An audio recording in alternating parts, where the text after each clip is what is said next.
শরীরে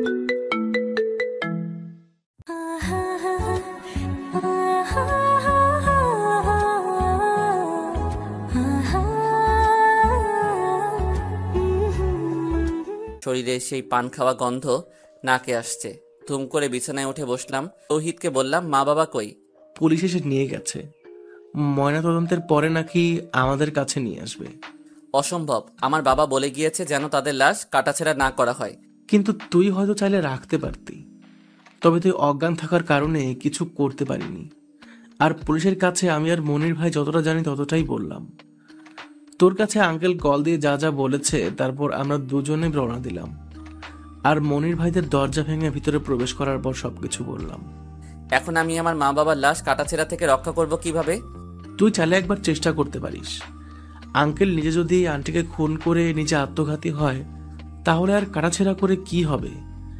আর বাহিরে দুজন পুলিশ এখনো দাঁড়িয়ে আছে, তাদের সঙ্গে কথা বলে দেখতে পারিস। পুলিশের সঙ্গে আমি আবার সবকিছু বললাম। তারা চেয়ারম্যান সাহেবের কাছে খবর দিতে বলে দিল। আমি চেয়ারম্যানকে কল দিলাম, মনির ভাইয়ের কাছ থেকে নাম্বার নিলাম। চেয়ারম্যান সাহেব কিছুক্ষণ পর আমাদের বাড়িতে এলেন। তারপর আমি তাকে বললাম যে মা বাবার লাশ ময়না তদন্তের দরকার নেই। তিনি বললেন যে তাহলে এমপির সঙ্গে যোগাযোগ করবেন এবং তিনি থানায় বলে দেবেন। মানসিকতার এতটা খারাপ অবস্থা, তবুও অনেক ঝামেলার মাধ্যমে মা বাবার লাশ ময়না তদন্তের হাত থেকে রক্ষা করলাম। কিন্তু মনের মধ্যে সেই একটা প্রশ্ন ঘুরছে, বাবা এমনটা কেন করলো? মাগরিবের কিছুক্ষণ আগেই মা বাবার দাফন করা শেষ হয়ে গেল। বাড়ি থেকে বের হব, পথে গেটের কাছে রাস্তার পাশেই ডান হাতে একটু ফাঁকা জমি আছে। বছর খানিক আগে একদিন সেখানে কিছু সুপারি গাছের চারা রোপণ করার সময় মা আমার সঙ্গে বলেছিল, তোর বাবা আর আমি মারা গেলে আমাদেরকে এখানে কবর দিস লিমন। আমরা তো মানুষ বেশি নয়, তুই বাড়ি থেকে বের হবার সময় আমাদের কবরে সালাম দিয়ে বের হতে পারবি। আবার যখন বাড়িতে ফিরবি তখনও আমাদের সালাম দিয়ে বাড়িতে প্রবেশ করবি। রাস্তা দিয়ে যখন মসজিদের ইমাম কিংবা কোনো ভালো লোক হেঁটে যাবে তখন আমাদের জন্য দোয়া করবে। আমি সেদিন হেসেছিলাম, কারণ আমার বিশ্বাস ছিল আমার মা বাবা এখনো অনেকদিন বাঁচবে। আসলে পৃথিবীর প্রতিটি মায়ের সন্তানেরাই চায় তাদের মা বাবা চিরকাল বেঁচে থাকুক। মা বাবাকে সেখানেই কবর দিলাম। এখন আর চোখ দিয়ে পানি বের হচ্ছে না। দাফন কাজ শেষ করে সবাই চলে গেছে, শুধু আশেপাশের কিছু মানুষ আছে। মনির ভাই বরাবরই আমার কাছে বসে কান্না করছে। বাবা তাকে খুব পছন্দ করত। পাশের ঘরের প্রতিবেশী এক চাচি আমাকে মাথায় তেল দিয়ে দিল, কপালে আর মুখে হাত দিয়ে আদর করে বলল, এভাবে ওরা চলে যাবে তা কখনো ভাবিনি। যা হবার হয়ে গেছে, মনকে শক্ত কর, আমরা তো আছি। সারাদিনে মোবাইল বের করার সুযোগ হয়নি। সেই যে সকালবেলা পকেটে রেখেছি সেইভাবেই পকেটে পড়ে আছে। বের করে দেখি মোবাইল বন্ধ হয়ে গেছে। চালু করতে গিয়ে দেখি চার্জ আছে, তাহলে মনে হয় চাপ লেগে বন্ধ হয়েছে। কারণ মোবাইলের ব্যাটারি একটু লুজ, তাই মাঝে মাঝে ধাক্কা লেগে বন্ধ হয়ে যায়। কাগজ দিয়ে জাম করে রাখি। মোবাইল চালু করলাম, তারপর কল লিস্টে গিয়ে বাবার নাম্বারের দিকে তাকিয়ে রইলাম। গতকাল রাতেও এমন সময় খাবার খেয়ে কল দিয়ে কথা বলেছিলাম, মাত্র 24 ঘন্টা। ইস! হঠাৎ করে চোখ গেল উপরে মেসেজের চিহ্নের উপর। মেসেজ অপশনে গিয়ে দেখি অনেকগুলো মেসেজ। সচরাচর সিম কোম্পানির অজস্র অপ্রয়োজনীয় মেসেজের জন্য এখন মেসেজ চেক না করে ডিলিট করতাম, কিন্তু সেগুলোর মধ্যে বাবার নাম্বার দিয়ে একটা মেসেজ দেখে অবাক হলাম। গতকাল রাত 2:53 মেসেজ এসেছে, আর বাবা আমাকে কল করেছিল রাত 3:09। মেসেজ পড়ে আমার হাত কাঁপছে। লেখা আছে, তোকে বাঁচাতে গিয়ে তোর মাকে খুন করলাম এইমাত্র। 25 বছরের সংসার জীবনে যাকে আমি কখনো একটা চড়ও মারিনি, তাকেই একটু আগেই নিজের হাতে জবাই করেছি। এখন আমার নিজের গলায় কাটবো। ওরা সবাই এখন আমার চারিদিক দাঁড়িয়ে আছে। তোকে কল দিয়ে বাড়িতে আসার জন্য আমাকে বলেছে। আমি সেই ফাঁকে তোকে কল না দিয়ে আগে মেসেজ দিচ্ছি। ওদের বলেছি যে নাম্বার খুঁজে পাচ্ছি না, তোকে কল দিয়ে আমি হয়তো নিরুপায় হয়ে বাড়িতে আসতে বলবো, কিন্তু খবরদার তুই আসবি না। কারা এসব করছে সেটা তোর জানার দরকার নেই, কিন্তু তুই আর কোনোদিন গ্রামের বাড়িতে আসবি না বাবা, নাহলে ওরা তোকে খুন করে ফেলবে। আমি চাই না যে আমাদের মৃত্যুর জন্য তুই প্রতিশোধ নিস, তাই সেই খুনিদের নাম বললাম না। আমি আর তোর মা তোর জন্য জীবন দিয়ে গেলাম। আমাদের স্বপ্ন ছিল তুই অনেক বড় হবি রে। আমাদের স্বপ্ন পূরণ করিস বাবা।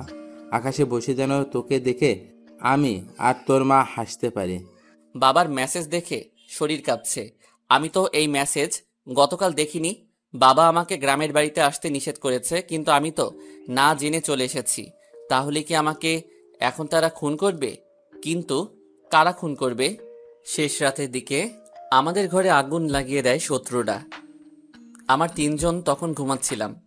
ঠিক তখনই তৌহিদ আগুন আগুন বলে চিৎকার করতে লাগলো। আচ্ছা, আরেকটু খুলে বলি। তৌহিদ ও পারভেজ দুজনেই মেসেজ পড়ে চমকে গেল। তৌহিদ আস্তে করে কানে কানে বলল, এই কথা কাউকে কিছু বলিস না, কারণ এখন তোর আশেপাশের সবাইকে শত্রু মনে করতে হবে। মনিরুল ভাইদের বাড়ি থেকে রাতের খাবার রান্না করে পাঠানো হয়েছে। তৌহিদ ও পারভেজ সেই খাবার খেয়েছে। আমাকেও তৌহিদ নিজের হাতে ভাত মেখে 2 লোকমা খাইয়ে দিল। সমস্ত ঘরের মধ্যে মা বাবার স্মৃতি জড়িয়ে আছে। রাতের বেলা আমি তৌহিদ ও পারভেজ একসঙ্গে ঘুমালাম। মনির ভাই থাকতে চেয়েছিলেন, কিন্তু আমরা নিষেধ করেছি। রাত 10টার দিকে আমার স্কুলের শিক্ষক এসেছিলেন দেখা করতে। অনেক কিছু উপদেশ দিয়ে 25-30 মিনিট পরে বিদায় নিয়ে চলে গেলেন। কারা হতে পারে সেই খুনের আসামি? আমাকে মারার জন্য কেন তাদের পরিকল্পনা? বাবা কেন আমাকে এসব থেকে আলাদা হতে বলল? লিমন, তুই ঘুমানোর চেষ্টা কর বন্ধু। আমি আর তহিদ জেগে আছি। যদি সত্যিই কেউ তোদের শত্রু থাকে তাহলে অবশ্যই হামলা করতে পারে। কিন্তু কেন করবে এমন? আমার তো কোনো শত্রু নেই। আর তাছাড়া আমরা কারো ক্ষতি করিনি কোনোদিন। দোস্ত, আজকাল ভালো মানুষদের ধ্বংস করার জন্য পৃথিবীতে অনেক খারাপ মানুষ আছে রে। নিশ্চয়ই এখানে অনেক বড় কিছু ঘটনা আছে, তাই সেটা আমাদের খুঁজে বের করতে হবে। কিন্তু বাবা তো আমাকে গ্রামে আসতে নিষেধ করেছে। তাহলে কি বাবার শেষ অনুরোধ রাখতে পারবো না? তুই নিজে গ্রাম ত্যাগ করবি, কিন্তু গোয়েন্দা বা সিআইডি মোতায়েন করতে হবে। তারা অবশ্যই এই রহস্যের উন্মোচন করতে সক্ষম হবে। তখন সবকিছু পরিষ্কার হবে। এরপরই আমরা চুপচাপ শুয়ে রইলাম। বাইরে ও ঘরের মধ্যে বৈদ্যুতিক বাতি জ্বলছে। মা বাবার কত স্মৃতি মনে পড়ে যাচ্ছে। চোখ বেয়ে অজান্তেই অগোচরে পানি বের হয়ে আসছে।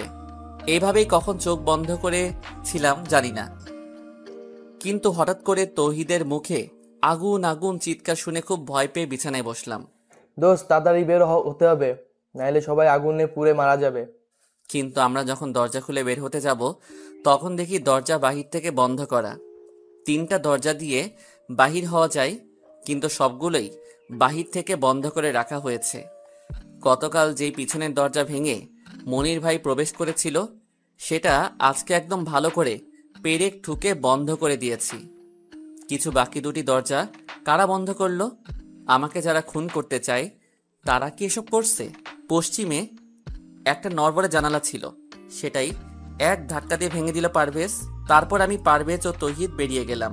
আগুন সেই সময় প্রায় সমস্ত টিনের চালে ছড়িয়ে গেছে।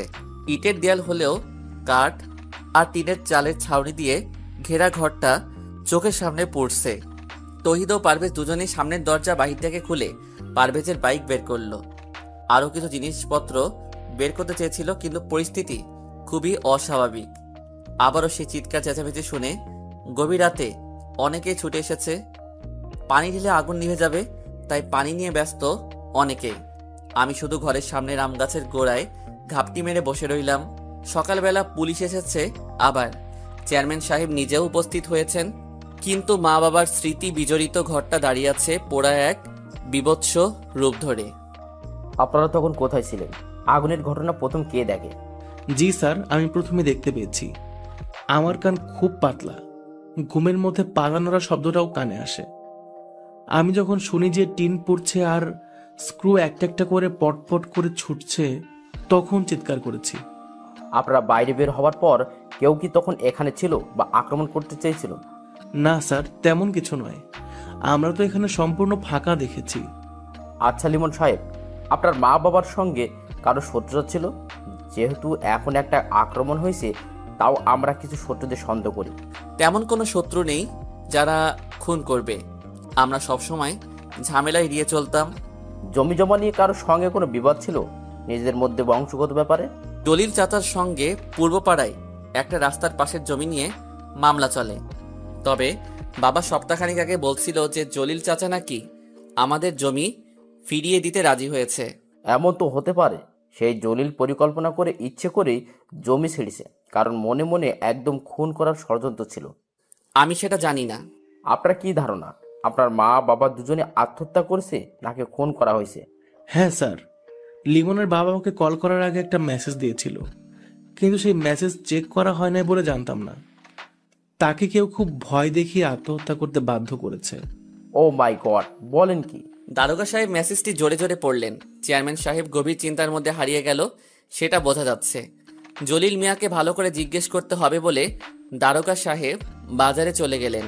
দুপুর পর্যন্ত অনেকেই আমাদের বাড়িতে ছিলেন। দুপুরে খাবার খেলাম প্রতিবেশী মনু আর কাকার বাড়িতে। কাকিমা রান্না করে ডেকেছিল, কিন্তু আমি যাইনি বলে পাঠিয়ে দিয়েছে। বিকেলের দিকে পারভেজ খুলনা চলে গেল, তবে আমাকে নিয়ে যাবার খুব চেষ্টা করেছে। তুই এখানে থাকলে কিন্তু অনেক বিপদে পড়বি লিমন। তার চেয়ে খুলনা বরং শহরে চল তাড়াতাড়ি, তাহলে সেখানে মোটামুটি নিরাপত্তা আছে। কিন্তু সেখানে আঙ্কেল নিজে তোকে আসতে নিষেধ করেছে। সেখানে তুই কি করবি দোস্ত? নিজের জীবনের বিপদ ডেকে এনে ভুল করিস না বন্ধু, চল আমার সঙ্গে। আমি রহস্যের শেষ দেখে যেতে চাই পারভেজ। কারা আমার মা বাবা সর্বনাশ করেছে, আমি সেই গোপনীয় সবকিছু পরিষ্কার করতে চাই, না হলে শান্তি নেই। তুই বরং সাজু ভাইয়ের সাহায্য নিতে পারিস। তোর মনে আছে সাজু ভাইয়ের কথা? হ্যাঁ মনে আছে, কিন্তু তিনি কি আসবেন আমার মা বাবার খুনের রহস্য বের করতে? আমাকে কে বা কারা খুন করতে চায় সেই রহস্যের উন্মোচন কি সাজু ভাই করতে পারবে? আমার বিশ্বাস তিনি পারবেন, কারণ সাজু ভাই হচ্ছে ঠান্ডা মাথার এক রোমান্টিক মানুষ। সকলের সঙ্গে কত সুন্দর মিল, তাই না? সেবার যখন তিনি খুলনা এসেছিলেন তোমাদের ম্যাচের মধ্যে, তখন তো আমরা সবাই দেখা করতে। সাজু ভাই, সজীব ভাই, শফিক ভাই আর রকি ভাই, এরা সবাই যে রুমে থাকতো, এখন আমরা সেই রুমেই থাকি। বললাম ঠিক আছে পারভেজ, তুই বরং এখন সন্ধ্যা হবার আগে চলে যা। আমি আর তৌহিদ আগামীকাল সকালে খুলনা আসবো। তারপর সাজু ভাইয়ের সঙ্গে যোগাযোগ করে সবকিছু তাকে জানাবো। তাহলে রাতে থাকতে হবে কেন? মনির ভাই বললেন যে আজকে নাকি রাতের বেলা তিনি কিছু জরুরি কাগজপত্র দেখাবেন, সবকিছু আমাদের জমি জমার বিষয়ে, আর সেই সঙ্গে কিছু গোপনীয় কথা জানাতে চাই। তাহলে এখন দিনের বেলা সমস্যা কি? আমরা যে কতটা বিপদের মধ্যে তা কি সে জানে না? তাদের বাড়িতে সমস্যা হবে না পারভেজ, আর শুধু শুধু চিন্তা করিস না তো। ঠিক আছে, সাবধানে থাকিস, আর আগামীকাল সকালে উঠে রওনা দিস লিমন। আচ্ছা ঠিক আছে। সন্ধ্যার খানিকটা আগে বাজারের মধ্যে গেলাম আমি আর তৌহিদ। কিছুক্ষণ দাঁড়িয়ে থাকার পর একদম কর্নারের হোটেলের মালিক শাহজাহান কাকা আমাকে ডাকলেন। আমি তার কাছে যেতেই তিনি আমাকে নিয়ে হোটেলের পিছনে গেলেন। তার সঙ্গে সঙ্গে আমিও গেলাম। তোমার মা বাবার ঘটনার জন্য সবাই স্তব্ধ হয়ে গেছে, তাই সান্ত্বনা দেওয়ার ভাষা জানা নেই। কিন্তু তোমাকে কিছু গোপনীয় কথা জানাতে চাই, মনোযোগ দিয়ে শুনবে, তবে আমার কথা কাউকে বলবে না। কি কথা শাহজাহান কাকা? তোমার জলিল চাচার সঙ্গে ওপারে যে জমি নিয়ে মামলা ছিল, সেটা কেন শেষ হয়েছে জানো? না তো। তোমার বাবা জলিল মিয়াকে ওই জমির জন্য টাকা দিয়েছে নতুন করে। কিন্তু ওটা তো আমাদের জমি, তাহলে কেন বাবা আবার টাকা দিবে? কারণ জমিটা নাকি তোমার খুব পছন্দের। তুমি নাকি সেখানে একটা পার্কের মতো মনোরম স্থান বানিয়ে বাগান করতে চাও।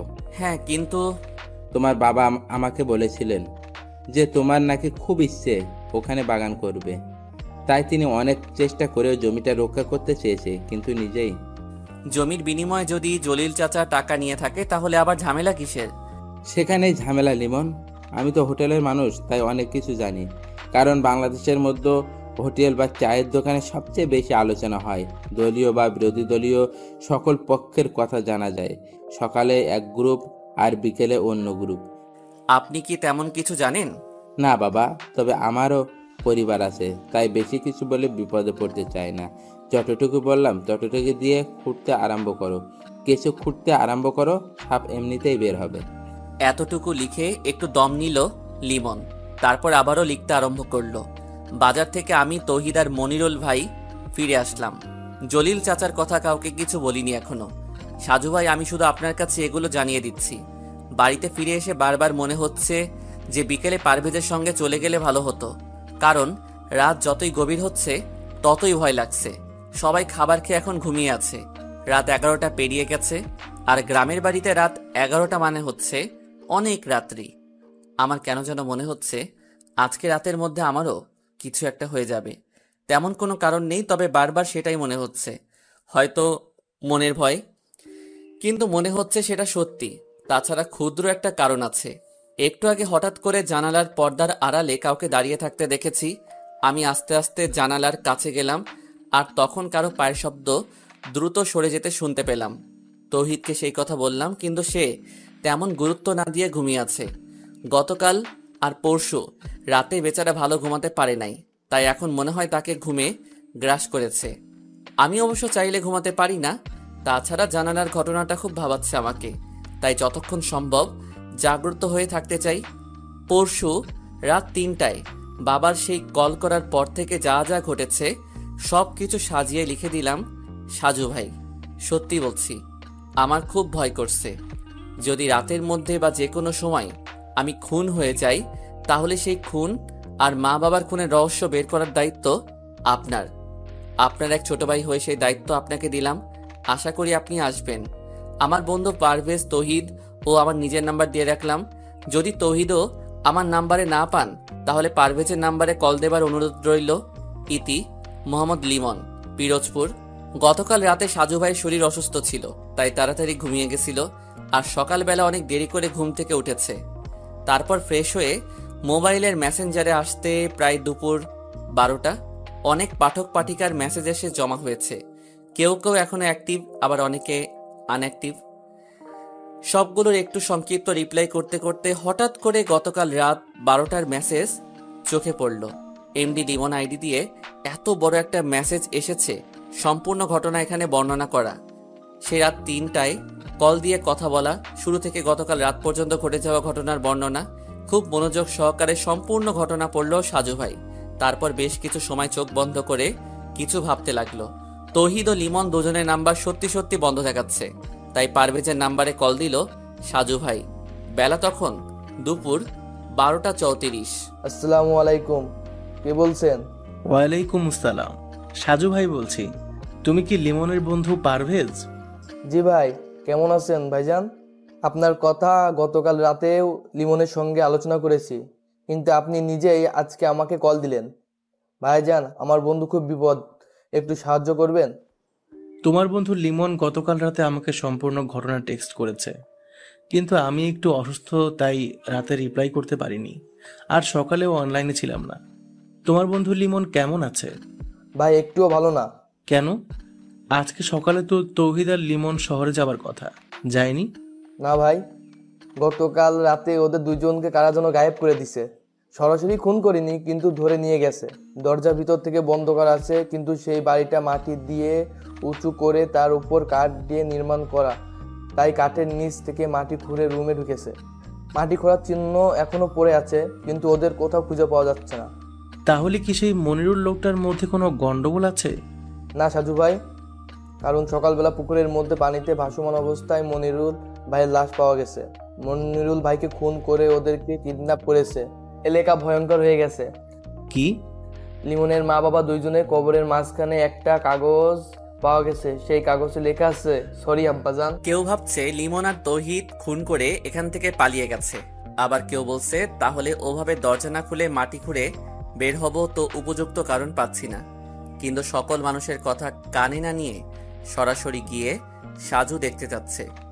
সাজুদের গ্রামের বাড়ি বাগেরহাট, যেহেতু তাদের পাশের জেলা হচ্ছে পিরোজপুর, তাই সরাসরি সে আগে বাড়িতে যাবে। তারপর সেখান থেকে নিজস্ব বাইক নিয়ে পিরোজপুর যাওয়া যাবে। গুলিস্তান থেকে দোলা পরিবহনের লঞ্চ পারাপারের গাড়ির টিকিট সংগ্রহ করলো। অনেকদিন পর সে গ্রামের বাড়িতে যাচ্ছে। দাদা দাদির সঙ্গে কতদিন তার দেখা হয় না। যেহেতু লঞ্চ পারাপারের গাড়ি, তাই ফেরির মধ্যে অপেক্ষা করার ঝামেলা নেই। কবে যে স্বপ্নে সেই পদ্মা সেতু নির্মাণ কাজ শেষ হবে। গ্রামের মধ্যে এখন এক অস্থিরতা তৈরি হয়ে গেছে, যেটা কল্পনার মধ্যে ছিল না। পুলিশ সারাক্ষণ শুধু আনাগোনা করছে, প্রায় সবাইকে কিছু না কিছু জিজ্ঞেস করা হচ্ছে। মনিরুলের পরিবারের কান্না আর আহাজারিতে সবচেয়ে বেশি আকাশ ভারী হয়ে যাচ্ছে। পুকুরের পাড়ে এমন কিছু নেই যেটা খুনির কাছে পৌঁছাতে পারে। দারোগা সাহেব যখন সাজুর কথা শুনলেন, তখন একটু ভ্রু কুঁচকে যেন কিছু ভাবলেন। সাজু যখন লিমনদের গ্রামের মধ্যে প্রবেশ করলো, তখন সন্ধ্যা হয়ে গেছে। বাড়িতে ফিরে কোনো রকমে ফ্রেশ হয়ে বাইক নিয়ে চলে এসেছে। সাজু স্থানীয় বাজারে এসে পারভেজকে কল দিল। পারভেজ তখন বাজারেই ছিল। বাজারের এক পাশে বিশাল জটলা, সেখানে সবাই ঘিরে আছে এবং পুলিশও দেখা যাচ্ছে। সাজু সেখানে এগিয়ে গিয়ে পারভেজের সঙ্গে সরাসরি হাত মিলিয়ে নিল। তারপর যখন জানতে পারল যে তৌহিদ ফিরে এসেছে, তখন অবাক হয়ে নিজেই সেদিকে এগিয়ে গেল। প্রায় ঘন্টাখানিক পরে পুলিশ তৌহিদকে নিয়ে থানায় রওনা দিল। তার আগে সাজু ভাই একবার মনিরুল আর লিমনদের ঘর দেখে এসেছেন। সব মোটামুটি ঠিক আছে, কিন্তু মনিরুলদের বাড়িতে যে ঘরে লিমন আর তৌহিদ ছিল, সেখানে মাটি খুঁড়ে বের হবার স্থান দেখে প্রশ্ন জাগলো। তখন সে বুঝতে পারছে যে সবগুলো প্রশ্নের উত্তর তৌহিদের কাছে পাওয়া যাবে। পুলিশের সঙ্গে সঙ্গে সাজুও গিয়েছে থানায়, কারণ পুলিশ বলছে যা কিছু জিজ্ঞেস করার সব থানায় গিয়ে করবে। লিমন এখন কোন জায়গায় আছে? আর সেদিন রাতে তোমরা কিভাবে কি করেছো? তৌহিদ আস্তে আস্তে বলল, সাজু ভাই, আমি এখন জানি না লিমন কোথায়, কারণ আমাকে ওরা ফিরোজপুরের সি অফিস মোড়ে এসে নামিয়ে দিয়ে চলে গেছে। তারপর সেখান থেকে আমি একা এসেছি এখানে। লিমনের মধ্যে পশু ভর করেছে, ও কাউকে ছাড়বে না।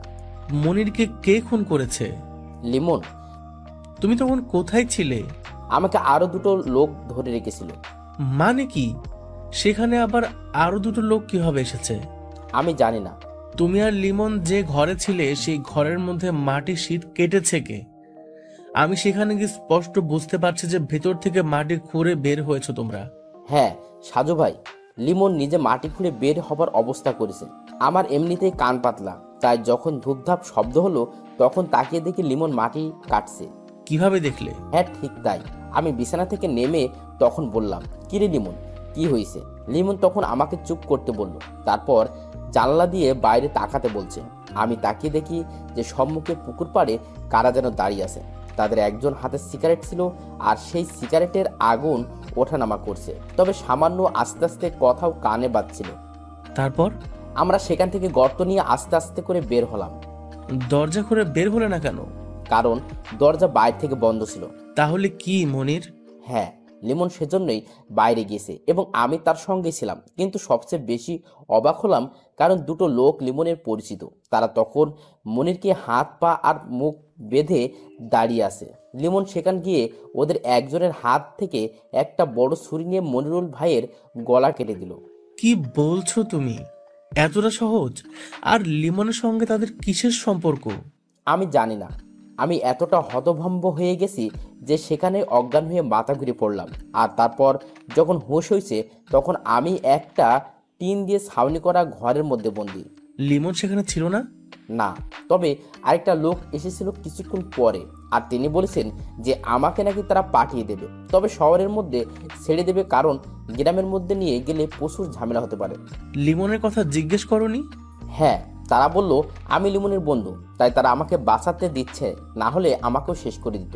আমি যেন ফিরোজপুরে থেকে সরাসরি খুলনা শহরে চলে যাই আর কাউকে কিছু না বলি। যদি কিছু বলি তাহলে আমারও প্রচুর বিপদের মুখে পড়তে হবে। লিমন নাকি তার মা বাবার খুনি কে সেটা জানতে পেরেছে, তাই এক এক করে সবাইকে হত্যা করতে চায়ও। আর যেহেতু তার বাবা তাকে এসব খুনোখুনি করতে নিষেধ করেছে, তাই সরি আব্বাজান ব্যবহার করবে। কিছুটা বুঝতে পারছি, কিন্তু এখনো অনেক কিছু জানার বাকি। তবে লিমনের সঙ্গে যোগাযোগ করা আমার খুব দরকার। যিনি আমাকে এখানে আসার জন্য অনুরোধ করছে সে নিজেই এখন। আমি এসব বলতে চাই নাই, কিন্তু গ্রামের সবাই আর পুলিশ আমাকেও সন্দেহ করেছে, তাই এখন বাধ্য হয়ে বলছি। ঠিক আছে, তুমি আপাতত পুলিশের হেফাজতে থাকো, তারপর দেখি কি করা যায়। আচ্ছা ঠিক আছে সাজু ভাই, কিন্তু লিমন যে এভাবে পরিবর্তন হবে কখনো ভাবিনি। মাত্র কিছু সময়ের মধ্যে কিভাবে কি হয়ে গেল, আর তার সঙ্গে লোক দুটো যুক্ত আছে, কি ভয়ঙ্কর। থানা থেকে বের হয়ে সাজু নিজের এলাকায় চলে এসেছে। রাতের মধ্যে সেই গ্রামে থাকার কোনো মানে হয় না। আর পারভেজ তো থানায় আসার আগেই বিদায় নিয়ে চলে গেছে। রাত 10টার দিকে বাড়িতে ফিরে ডিনার করে নিজের বিছানায় শুয়ে সজীবের কাছে কল দিল। আসার পথে সজীব কল দিছিল, কিন্তু তখন কথা বলতে পারে নাই। হ্যাঁ সজীব, কি খবর? বেশি ভালো না সাজু। কেন? রুহির মা অসুস্থ, তাকে ঢাকা মেডিকেল কলেজ হাসপাতালে ভর্তি করা হয়েছে। রুহি এখন সেই হাসপাতালে আছে। আমি তো চট্টগ্রামে আছি, আর তুই আজকে নাকি বাড়িতে গেলি। হ্যাঁ, পিরোজপুরে একটা মামলার মধ্যে জড়িয়ে যাওয়ার সম্ভাবনা আছে, তবে আগের চেয়ে এটা বেশ জটিল মনে হচ্ছে। কি রকম? ছেলেটা খুলনায় আমরা যেই মেসে ছিলাম সেই মেসেই থাকে। ওর মা বাবা দুজনেই যে কোনো অদৃশ্য কারণে আত্মহত্যা করেছে, কিন্তু সেগুলোর পেছনে একটা চক্র কাজ করছে। তাদের সন্দেহ করে এখন ওই ছেলে খুন করা শুরু করেছে। বেশি জটিল সমস্যা? হ্যাঁ, আর একা একা ভালো লাগে না। রকি বা তুই যে কোনো একজন সঙ্গী হলে ভালো হতো। তাহলে ছুটি নিয়ে আসবো নাকি? যদি পারিস তবে বেশ ভালো হবে। ঠিক আছে, কালকে অফিসে গিয়ে দেখি। অনেক ধন্যবাদ বন্ধু। আচ্ছা, তুই একটু সময় করে রুহির কাছে কল দিয়ে কথা বলিস। বেচারির বাবার তো তোর জন্য ফাঁসি হয়ে গেল, এখন তার মা অসুস্থ হয়ে গেছে, তাই খুব কান্না করছে। আচ্ছা ঠিক আছে। 3-4 দিন ধরে শরীরে হালকা জ্বর, গতকাল রাতে তাই তাড়াতাড়ি ঘুমিয়েছিল। আজকে ভ্রমণ করে আরো বেশি ক্লান্ত লাগছে, তাই বিছানায় শুয়ে একটু পরেই ঘুমিয়ে গেল সাজুভাই। সকালবেলা 10:30টার দিকে ঘুম ভেঙে গেল, তাও আবার দাদির ডাকাডাকিতে। দাদির কাছে জানতে পারলো যে কে যেন তার সঙ্গে দেখা করতে এসেছে। বাহিরে এসে সাজু তাকে চিনতে পারছে না, তবে লোকটা বেশ বয়স্ক। বসে বসে তারা দাদার সঙ্গে গল্প করছে। সাজু মনে মনে ভাবলো, দাদা আবার নতুন করে বিয়ে দেবে নাকি। আসসালামু আলাইকুম। ওয়ালাইকুম আসসালাম। কেমন আছেন আপনি? জি আলহামদুলিল্লাহ। আপনি কেমন আছেন? আর আপনি কিন্তু আমার দাদার বয়সী, তাই নাতি হিসেবে তুমি করে বললে খুশি হব। ঠিক আছে, তাই হবে। আমি লিমনের নানা, তাই সম্পর্কে ঠিকই আছে। কোন লিমন? যার মা বাবা দুজনই খুন হয়েছে, আর লিমন নিজে এখন কোথায় আছে কেউ জানে না। আপনি তার নানা? হ্যাঁ, তবে আপন নানা নয়, ওরা মায়ের সম্পর্কে চাচা হই আমি। লিমনের নানা মারা গেছে অনেক আগে, তারপর থেকে ওর মাকে আমি মানুষ করেছিলাম। বুঝতে পেরেছি, কিন্তু আমি গতকালই লিমনের সেই মোটর সাইকেলওয়ালা বন্ধুর কাছে শুনেছি যে সে সাজু নামের এক গোয়েন্দা আসবে। সারাদিন অপেক্ষায় রইলাম, কিন্তু যখন এলে তখন দেখা করতে পারলাম না। কিন্তু কেন? আজ সকালে থানায় গিয়ে তোমার বিষয় জানতে পারি, তবে গতকালই লিমনের বন্ধুর কাছে শুনেছি তোমার বাসা বাগেরহাট আর এই উপজেলায়। আমি এক সময় ফিরোজপুর জেলা স্কুলের শিক্ষক ছিলাম। আমার এক ছাত্র আছে তোমাদের এই গ্রামের মধ্যে। আজকে সকালে যখন তাকে তোমার নাম করে জিজ্ঞেস করেছি, তখন সে তোমার ঠিকানা দিয়েছে। আমাকে এতটা জরুরি ভিত্তিতে খুঁজে বের করার কারণ কি? লিমনের মা বাবার বিপদের আশঙ্কা আমি আগে করেছিলাম, আর তারাও জানতো। লিমনের বাবার কাছে একটা স্বর্ণের পুতুল আছে, খাঁটি স্বর্ণের পুতুল। বলেন কি? কিভাবে কি? এমন সময় সাজুর মোবাইল বেজে উঠল। নাম্বার দেখে চিনতে পারল সাজু। গতকাল রাতে থানা থেকে বের হওয়ার সময় সাজুভাই থানার দারোগা সাহেবের নাম্বার নিয়ে এসেছেন এবং তার নিজের নাম্বারও দিয়ে এসেছে। Hello sir. সাজু সাহেব, আপনি কোথায়? আমি তো বাড়িতে। আপনি? আমি এখন সেই লিমনদের গ্রামের মধ্যে তাদের স্থানীয় বাজারে আছি। লিমন তো আজকে রাতে এই বাজারের হোটেল মালিক শাহজাহানের নামের লোকটাকে খুন করেছে। কি? আর কিভাবে নিশ্চিত হলেন খুনটা যে লিমন করেছে? লাশের পাশে চিরকুট ছিল, সরি আব্বাজান, আর আপনাকে উদ্দেশ্য করে কিছু কথার লেখা। আমাকে উদ্দেশ্য করে? হ্যাঁ সাজু সাহেব। কি লেখা আছে সেখানে? লেখা আছে, সাজু ভাই আমাকে ক্ষমা করবেন প্লিজ। আপনাকে যখন আমি ডেকেছি তখনও আমি রহস্য জানতাম না, কিন্তু এখন আমার চোখের সামনে সবকিছু পরিষ্কার, তাই আপনার কোনো সাহায্যের দরকার নেই। আমার মা বাবার হত্যার বিচার আমি নিজেই করব। খুব ভালো হয় যদি আপনি আর আমাদের গ্রামে না আসেন, কারণ আপনি থাকলে আমার ঝামেলা হবে। তাই আপনাকে সাবধান করে দিচ্ছি, আমার পথের মধ্যে যদি কোনো বাধা হয়ে দাঁড়ান তাহলে কিন্তু আপনাকেও বিপদে পড়তে হবে। তৌহিদকে মেরে ফেলা উচিত ছিল, শালাকে বন্ধু ভেবে ছেড়ে দিয়েছি, আর সে সব কিছু বলে দিয়েছে। ভেবেছিলাম যে লুকিয়ে লুকিয়ে প্রতিশোধ নিতে পারবো, কিন্তু ওর জন্য আর হলো না। তৌহিদকে সাবধানে থাকতে বলবেন, কারণ ওকে নিষেধ করার পরও যখন সব কিছু বলে দিয়েছে তখন কিছুটা মূল্য দিতে হবে তাকে। এই শাহজাহান কাকা আমার বাবার সঙ্গে বেইমানি করেছে, বাবার কাছ থেকে পুতুলের কথা জেনে সেটা আরেকজনকে বলে দিয়েছে, তাই একে ঘুম পাড়িয়ে দিলাম। এখনো অনেক কিছু ঘটনার বাকি আছে, তবে খেলাটা আমি খেলতে চাই। দারোগা সাহেব, আমার মনে হচ্ছে যে লিমন এগুলো করছে না। আপনি কি লিমনের বন্ধু তৌহিদকে ছেড়ে দিয়েছেন নাকি আপনার হেফাজতে আছে? আমার কাছে আছে। তাকে আটকে রাখুন। নিশ্চয়ই তৌহিদ কোনো কিছু লুকাচ্ছে, কারণ একটা অদৃশ্য মেঘ চোখের সামনে ঘুরছে। দেখুন, সেটা হয়তো সম্ভব না। উপর মহল থেকে সকালবেলা কল এসেছে, তাই তৌহিদকে ছেড়ে দিতে হবে। মানে তৌহিদের উপরে লোক আছে? হ্যাঁ, তার এক আঙ্কেলের সঙ্গে এমপি সাহেবের খুব ভালো সম্পর্ক আছে, তাই এমপি সাহেবের সুপারিশে ছাড়তে হবে। নিশ্চয়ই কোনো ঝামেলা আছে, না হলে তো এমন ছোট্ট বিষয় নিয়ে এমপি সাহেবের মাথা ব্যথা হবার কোনো কারণ নেই। আর একটি কথা সাজু সাহেব, জি বলেন। আপনাকে আর এই মামলার বিষয়ে এদিকে আসতে হবে না। আমরা সবাই লিমনকে ধরার চেষ্টা করছি। কিন্তু কেন? এখানে কোনো রহস্য নেই। সকালবেলা আমরা অর্ডার পেয়েছি যে লিমনকে যে কোনো মূল্য ধরে ফেলতে হবে, কারণ নিজের মা বাবার জন্য সে এখন হিংস্র মরিয়া হয়ে গেছে। সেই জন্য তাকে এই মুহূর্তে থামানো দরকার। আপনি কি লিমনের বাবার কাছে একটা পুতুল ছিল সেই বিষয়ে কিছু জানেন? কিসের পুতুল? স্বর্ণের পুতুল। না, জানতাম না, কিন্তু লিমনের চিঠিতে পুতুলের কথা উল্লেখ করা হয়েছে। ঘটনা কি? আমিও সঠিক জানি না, তবে সত্যি সত্যি যদি লিমনের বাবার কাছে সেই স্বর্ণের পুতুল থাকে তাহলে সেটা তিনি কোথায় পেলেন সেটা আগে জানতে হবে আমাদের। তারপর সেই পুতুল এখন কোথায় আছে আর তার সঙ্গে লিমনের নিজের জীবনের কোনো বিপদ আছে কিনা সেটা বের করতে হবে। কিন্তু আপনাকে তো এখন এইসবের মধ্য থেকে দূরে থাকতে বলা হয়েছে। এটা অন্যায়। আমি আমার নিজের মতো কাজ করে যাব, সেখানে বেআইনিভাবে কেউ কিছু যদি বলে তবে মানবো কেন? সেটা আপনার ইচ্ছে, তবে আমাদের কাছ থেকে আপনি কোনো তথ্য বা সাহায্য পাবেন না। আপনাদের কাছ থেকে না পেতে পারি, কিন্তু যদি আপনার কাছে চাই? মানে হচ্ছে সমগ্র পুলিশের সাহায্য দরকার নেই, শুধু আপনার সহযোগিতা কামনা করছি। আশা করি আপনি আমাদের অনুরোধ রাখবেন, কারণ আপনার মধ্যে আমি সততা দেখেছি। হা হা হা হা, পুলিশের আবার সততা? আমি ব্যক্তিগতভাবে আপনার সঙ্গে যোগাযোগ রাখতে চাই এবং এই মামলার রহস্য বের করতে চাই। আমি চেষ্টা করব আপনাকে সাহায্য করতে, কিন্তু একটা পরামর্শ দেবে। এখানে অনেক বড় রাজনৈতিক নেতাদের দল জড়িত আছে, তারা কিন্তু যে কোনো সময় যে কোনো কিছু করতে পারে। আপনি নিজের জীবন ঝুঁকিতে না ফেললে আপনার জন্য মঙ্গল হবে। অনেক অনেক ধন্যবাদ স্যার। বুঝতে পারছি সাজু সাহেব। আচ্ছা, বাদ দেন তো এইসব কথা।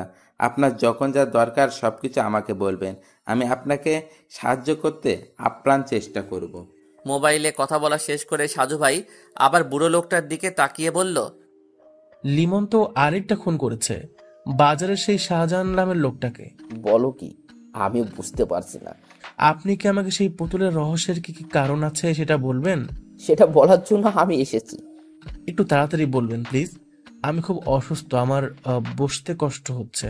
ঠিক আছে, সংক্ষিপ্ত করে বলে, মাসখানেক হবে লিমনের বাবা সুন্দরবন গেছিল খাঁটি মধুর জন্য। সেখানে যারা সচরাচর জঙ্গল থেকে মধু সংগ্রহ করে তাদের কাছ থেকে খাঁটি মধু কেনার জন্য গেল। একটা লোক সঙ্গে আমাদের ফিরোজপুরে পরিচয় হয়েছে তার। তিনি এখানে মধু বিক্রি করতে এসেছিলেন, কিন্তু মধু বিক্রি যখন শেষ ঠিক সেই সময় তার সঙ্গে দেখা হয়েছে লিমনের বাবার। তারপর সেই লোকটা বলেন যে তার বাড়িতে গেলে বা কিছুদিন পর সে আবার মধু নিয়ে আসবে। লিমনের বাবা তখন তার ফোন নাম্বার রেখে দিয়েছিল এবং নিজে গিয়ে মধু আনবে সেটাও জানিয়েছিল। তারপর যখন সেই লোকটার বাড়িতে গেল তখনই সেই লোকটা বাচ্চা মেয়েটির হাতে একটা পুতুল দেখতে পায়। ফাজলামো করে সেই ওই বাচ্চার হাত দিয়ে পুতুলটা নিয়েছিল, কিন্তু সেটা ধরার পরে হাতের অনুভবে কেমন খটকা লাগলো। লিমনের বাবা একসময় স্বর্ণের কারিগর ছিল, জানো তো তুমি? না, জানতাম না। প্রায় 15 বছর সেই কারিগর ছিল, তাই সেই স্বর্ণের পুতুল ধরে কেমন যেন অনুভূত হচ্ছে। সে তখন ওই লোকটার কাছে জিজ্ঞাসা করে পুতুলটা কোথায় পেয়েছে তারা। লোকটা বলে যে তিনি নাকি জঙ্গলের মধ্যে পেয়েছেন, তারপর লুঙ্গির ভাঁজে নিয়ে এসে মেয়েকে দিয়েছেন। তখন সেই লোকটাকে বলে লিমনের বাবা পুতুলটা নিজের সঙ্গে করে নিয়ে আসে। তারপর ফিরোজপুর এসে নিজের পরিচিত পুরনো এক বন্ধুর কাছে গিয়ে সেটা পরীক্ষা করে, আর সেটাই ছিল তার চরম একটা ভুল। চরম ভুল কেন? কারণ সে যেহেতু কারিগর ছিল তাই চাইলে নিজের ঘরে বসে পরীক্ষা পান, কিন্তু যখন প্রমাণিত হয়েছে যে ওটা খাঁটি স্বর্ণ তখন তার সেই স্বর্ণকার বন্ধুর মনে শয়তানি আরম্ভ হয়ে গেল। কিরকম? এত বড় একটা স্বর্ণের পুতুল দেখে যে কেউ তো লোভে পড়তে পারে, স্বাভাবিক। তারপর? লিমনের বাবা তখন তার বন্ধুর কাছে সেই মধু বিক্রেতার কথা বলে দেয়। এটা ছিল তৃতীয় ভুল, কিন্তু বিশ্বস্ত বন্ধু তাই বলতে দ্বিধা করে নাই। সেই বন্ধু তখনই পরের দিন মধু বিক্রেতার কাছে চলে গেল, কারণ যেখানে ওটা পাওয়া গেছে সেখানে গিয়ে আরো সন্ধান করার জন্য। তারপর? মধু বিক্রেতা তখন কৌতূহলী হয়ে গেল আর বারবার কাহিনী জানতে চাইলো। তখনই তিনি সেই পুতুলটা যে স্বর্ণের পুতুল সেটা তাকে বলে দেয়। হায় আল্লাহ! তখন মধু বিক্রেতা চলে এলো লিমনদের গ্রামের বাড়িতে এবং খুঁজে বের করলো তাদের বাড়ি। কিন্তু লিমনের বাবা পুতুলের কথা অস্বীকার করেন এবং তাকে চলে যেতে বলে। তখন লোকটা গিয়ে সরাসরি চেয়ারম্যান সাহেবের কাছে সবকিছু খুলে বলে। এবার আরেক লোভের জিহ্বা চকচক করা শুরু করেছে। তিনি তখন লিমনের বাবাকে বাজারে ডেকে পাঠালেন এবং খুন হওয়া শাহজাহান ব্যাপারীর হোটেলে বসে সবকিছু তাকে জিজ্ঞাসা করে। আস্তে আস্তে কথাটা ছড়িয়ে গেল দুই একজন বড় বড় মানুষের কাছে, আর তারা ভিন্ন ভিন্ন সময়ে রাতের আধারে দেখতে করতে আসতো। কেউ কেউ হুমকি দিত, আবার কেউ ছলে বলে কৌশলে কথা বের করতে চাইতো। এসব নিয়ে তিনি টেনশন করতেন? হ্যাঁ, একদিন আমার কাছে গিয়ে বিস্তারিত সব খুলে বলে আর পুতুলটা আমাকে দেখায়। তখন সে বলেছিল তার বিপদের কথা, তাকে যে কোনো মুহূর্তে কিছু করে ফেলতে পারে সেই কথা। তাহলে তো লিমনের বাবাও লোভী মানুষ, কারণ তিনি এটা একা একা হজম করতে চায়। হ্যাঁ ঠিক, আমি তাকে সেটাই বোঝাতে চেষ্টা করেছি, কিন্তু সে আমাকে ভুল বুঝে চলে আসে। তারপর এর মাত্র 3 দিনের মাথায় এমন একটা মর্মান্তিক ঘটনা ঘটে গেল। সেই পুতুল কোথায় কেউ জানে? এখন পর্যন্ত না। লিমনের বাবা সেটা নিজে মনে হয় লুকিয়ে রেখেছে। এই সমস্ত ঘটনা পুলিশের কাছে না বলে কেন আমাকে বলতে এসেছেন জানতে পারি? পুলিশের উপর বিশ্বাস নেই, আর তোমার বিষয়ে জানলাম যে তুমি মোটামুটি বড়লোক বাবার সন্তান। তোমার বাবা লন্ডনে থাকে, আর তাছাড়া তুমি গোয়েন্দা, তাই বলতে ইচ্ছা করছিল হয়তো সে খুনের রহস্য উন্মোচন করতে পারবে। তার তোমাকে সেই পুতুলের রহস্য নিয়ে এগোতে হবে। সেটাই তো বুঝতে পারছি না। আমি এখন আসি, বেলা প্রায় দুপুর পেরিয়ে গেল। না না, দুপুরে খাওয়া দাওয়া করে যান। না, আমি চলে যাব, কিন্তু অবশ্যই আবার তোমার সঙ্গে দেখা হবে। ঠিক আছে। লিমনের যখন জ্ঞান ফিরেছে তখন সে একটা বন্ধ রুমে বন্দি, সম্পূর্ণ নতুন স্থান। এমন ঘরের মধ্যে সে কিভাবে এসেছে সেটাই তো বুঝতে পারছে না। বিছানার পাশে একটা চেয়ারে লাল গেঞ্জি পরে একটা লোক বসে আছে। তাকে চোখ মেলে যখন নড়াচড়া করতে দেখলো তখন শরীর ঝাড়া দিয়ে বলল, ডাক্তারের কথা তাহলে মিলে গেছে? কে আপনি, আর আমি এখানে কেন? আমি কে সেটা তোমার না জানলেও চলবে, তবে তুমি এখানে আসো কারণ তোমাকে এখন পুলিশের লোকজন হন্যে হয়ে খুঁজছে। পুলিশ? আমাকে? কিন্তু কেন? মনির ও শাহজাহান নামের হোটেল মালিকের খুন করার অপরাধে তুমি এখন মোস্ট ওয়ান্টেড আসামি। আমি কখন খুন করেছি? সেদিন রাতে আমি তো ঘুমিয়েছিলাম, তারপর তো কিছু মনে নেই। হা হা, তোমাকে অজ্ঞান করে রাখা হয়েছিল কারণ তোমার স্থানে অন্য কেউ খুন করবে, আর সেই খুনের দায় পড়বে তোমার উপর। তারপর হতে তুমি হবে নিরুপায়, এবং সেই নিরুপায় জীবন থেকে বাঁচতে হলে তোমাকে আমাদের বসের কথা মেনে চলতে হবে। বস? বস কে? সেটা তো বলা যাবে না, আমাকে যতটুকু বলতে বলা হয়েছে ততটুকুই বললাম। তোমার মা বাবার মৃত্যুর জন্য দায়ী লোকের মধ্যে 2 জন অলরেডি কবরে চলে গেছে। তোমার অবর্তমানে আমাদের বস নিজেই অন্য কাউকে দিয়ে কাজ করাচ্ছেন। তাতে আপনার বসের লাভ কি? তোমার বাবার কাছে একটা স্বর্ণের পুতুল ছিল, তিনি সেটা কোথায় রেখে দিয়েছে সেটা জানতে হবে। স্বর্ণের পুতুল? হ্যাঁ। এমন সময় একটা মেয়ে রুমের মধ্যে প্রবেশ করলো। তার হাতে ট্রেতে চায়ের কাপ, নাস্তার ব্যবস্থা আছে। লোকটা তখন মেয়েটার দিকে তাকিয়ে বলল, আমি একটু বসের সঙ্গে মোবাইলে কথা বলে আসি, তুমি ততক্ষণ একে নাস্তা করতে দাও। আর ভয় নেই, আমি দরজার বাইরেই আছি, যদি সে পালাতে চায় তাহলে। আমার নাম নাসরিন জাহান, তোমার নাম কি? কে আপনি? এটা আবার কারোর নাম হয় নাকি? একদম হাসবেন না। আপনি কে? আমাকে কেন এখানে আটক করা হয়েছে? আমি জানি না, তবে আপনাকে দিয়ে খারাপ কাজ করানো হবে এতটুকু জানি। আমার অপরাধ? আপনার কোনো অপরাধ নেই, কিন্তু এরা যা করে সবকিছুই অপরাধ। এমন সময় লাল গেঞ্জি পরা লোকটা রুমে ঢুকে মোবাইল এগিয়ে দিয়ে বলল, লিমন। মোবাইলটা কানের কাছে নিয়ে অপর প্রান্তের কণ্ঠ শুনে চমকে গেল। বিস্মিত হয়ে বলল, কাকা আপনি? সঙ্গে সঙ্গে মোবাইলের লাইনটা কেটে গেল। সন্ধ্যার খানিকটা পর লিমনদের গ্রামের মধ্যে প্রবেশ করলো সাজু ভাই। তার সঙ্গে আছে তাদের গ্রামের একটা ছোট ভাই, যার নাম রাজু। রাজুর অনেক শখ, সে সাজুর সঙ্গে যে কোনো একটা মামলার সময় সঙ্গী হবে। যেহেতু এই মামলার মধ্যে রকি বা সজীব এখনো কেউ সঙ্গে নেই, তাই রাজুকে নিয়ে আজকে এসেছে। নিজের বাইক না নিয়ে সাজু ভাই এসেছে, কারণ বাইক আনলে সমস্যা হতে পারে। লিমনদের বাড়ি গিয়ে সে গোপনে আস্তে আস্তে বাগানের মধ্যে প্রবেশ করলো। চারিদিকে তখন এশার আজান দিচ্ছে। বেশ কিছুক্ষণ পর সাজু সেখান থেকে বের হবার জন্য উঠে দাঁড়ালো, কিন্তু এখানে আসার কোনো কারণ বুঝতে পারল না রাজু। হঠাৎ করে সেই অন্ধকার বাগানের মধ্যে কারো কথার শব্দ শুনতে পেল। কিছুক্ষণ মনোযোগ দিয়ে শোনার পরে হঠাৎ করে সেই ফিসফিস করে কথা বলতে থাকা স্থান থেকে একটা জোরে কাশি বের হলো।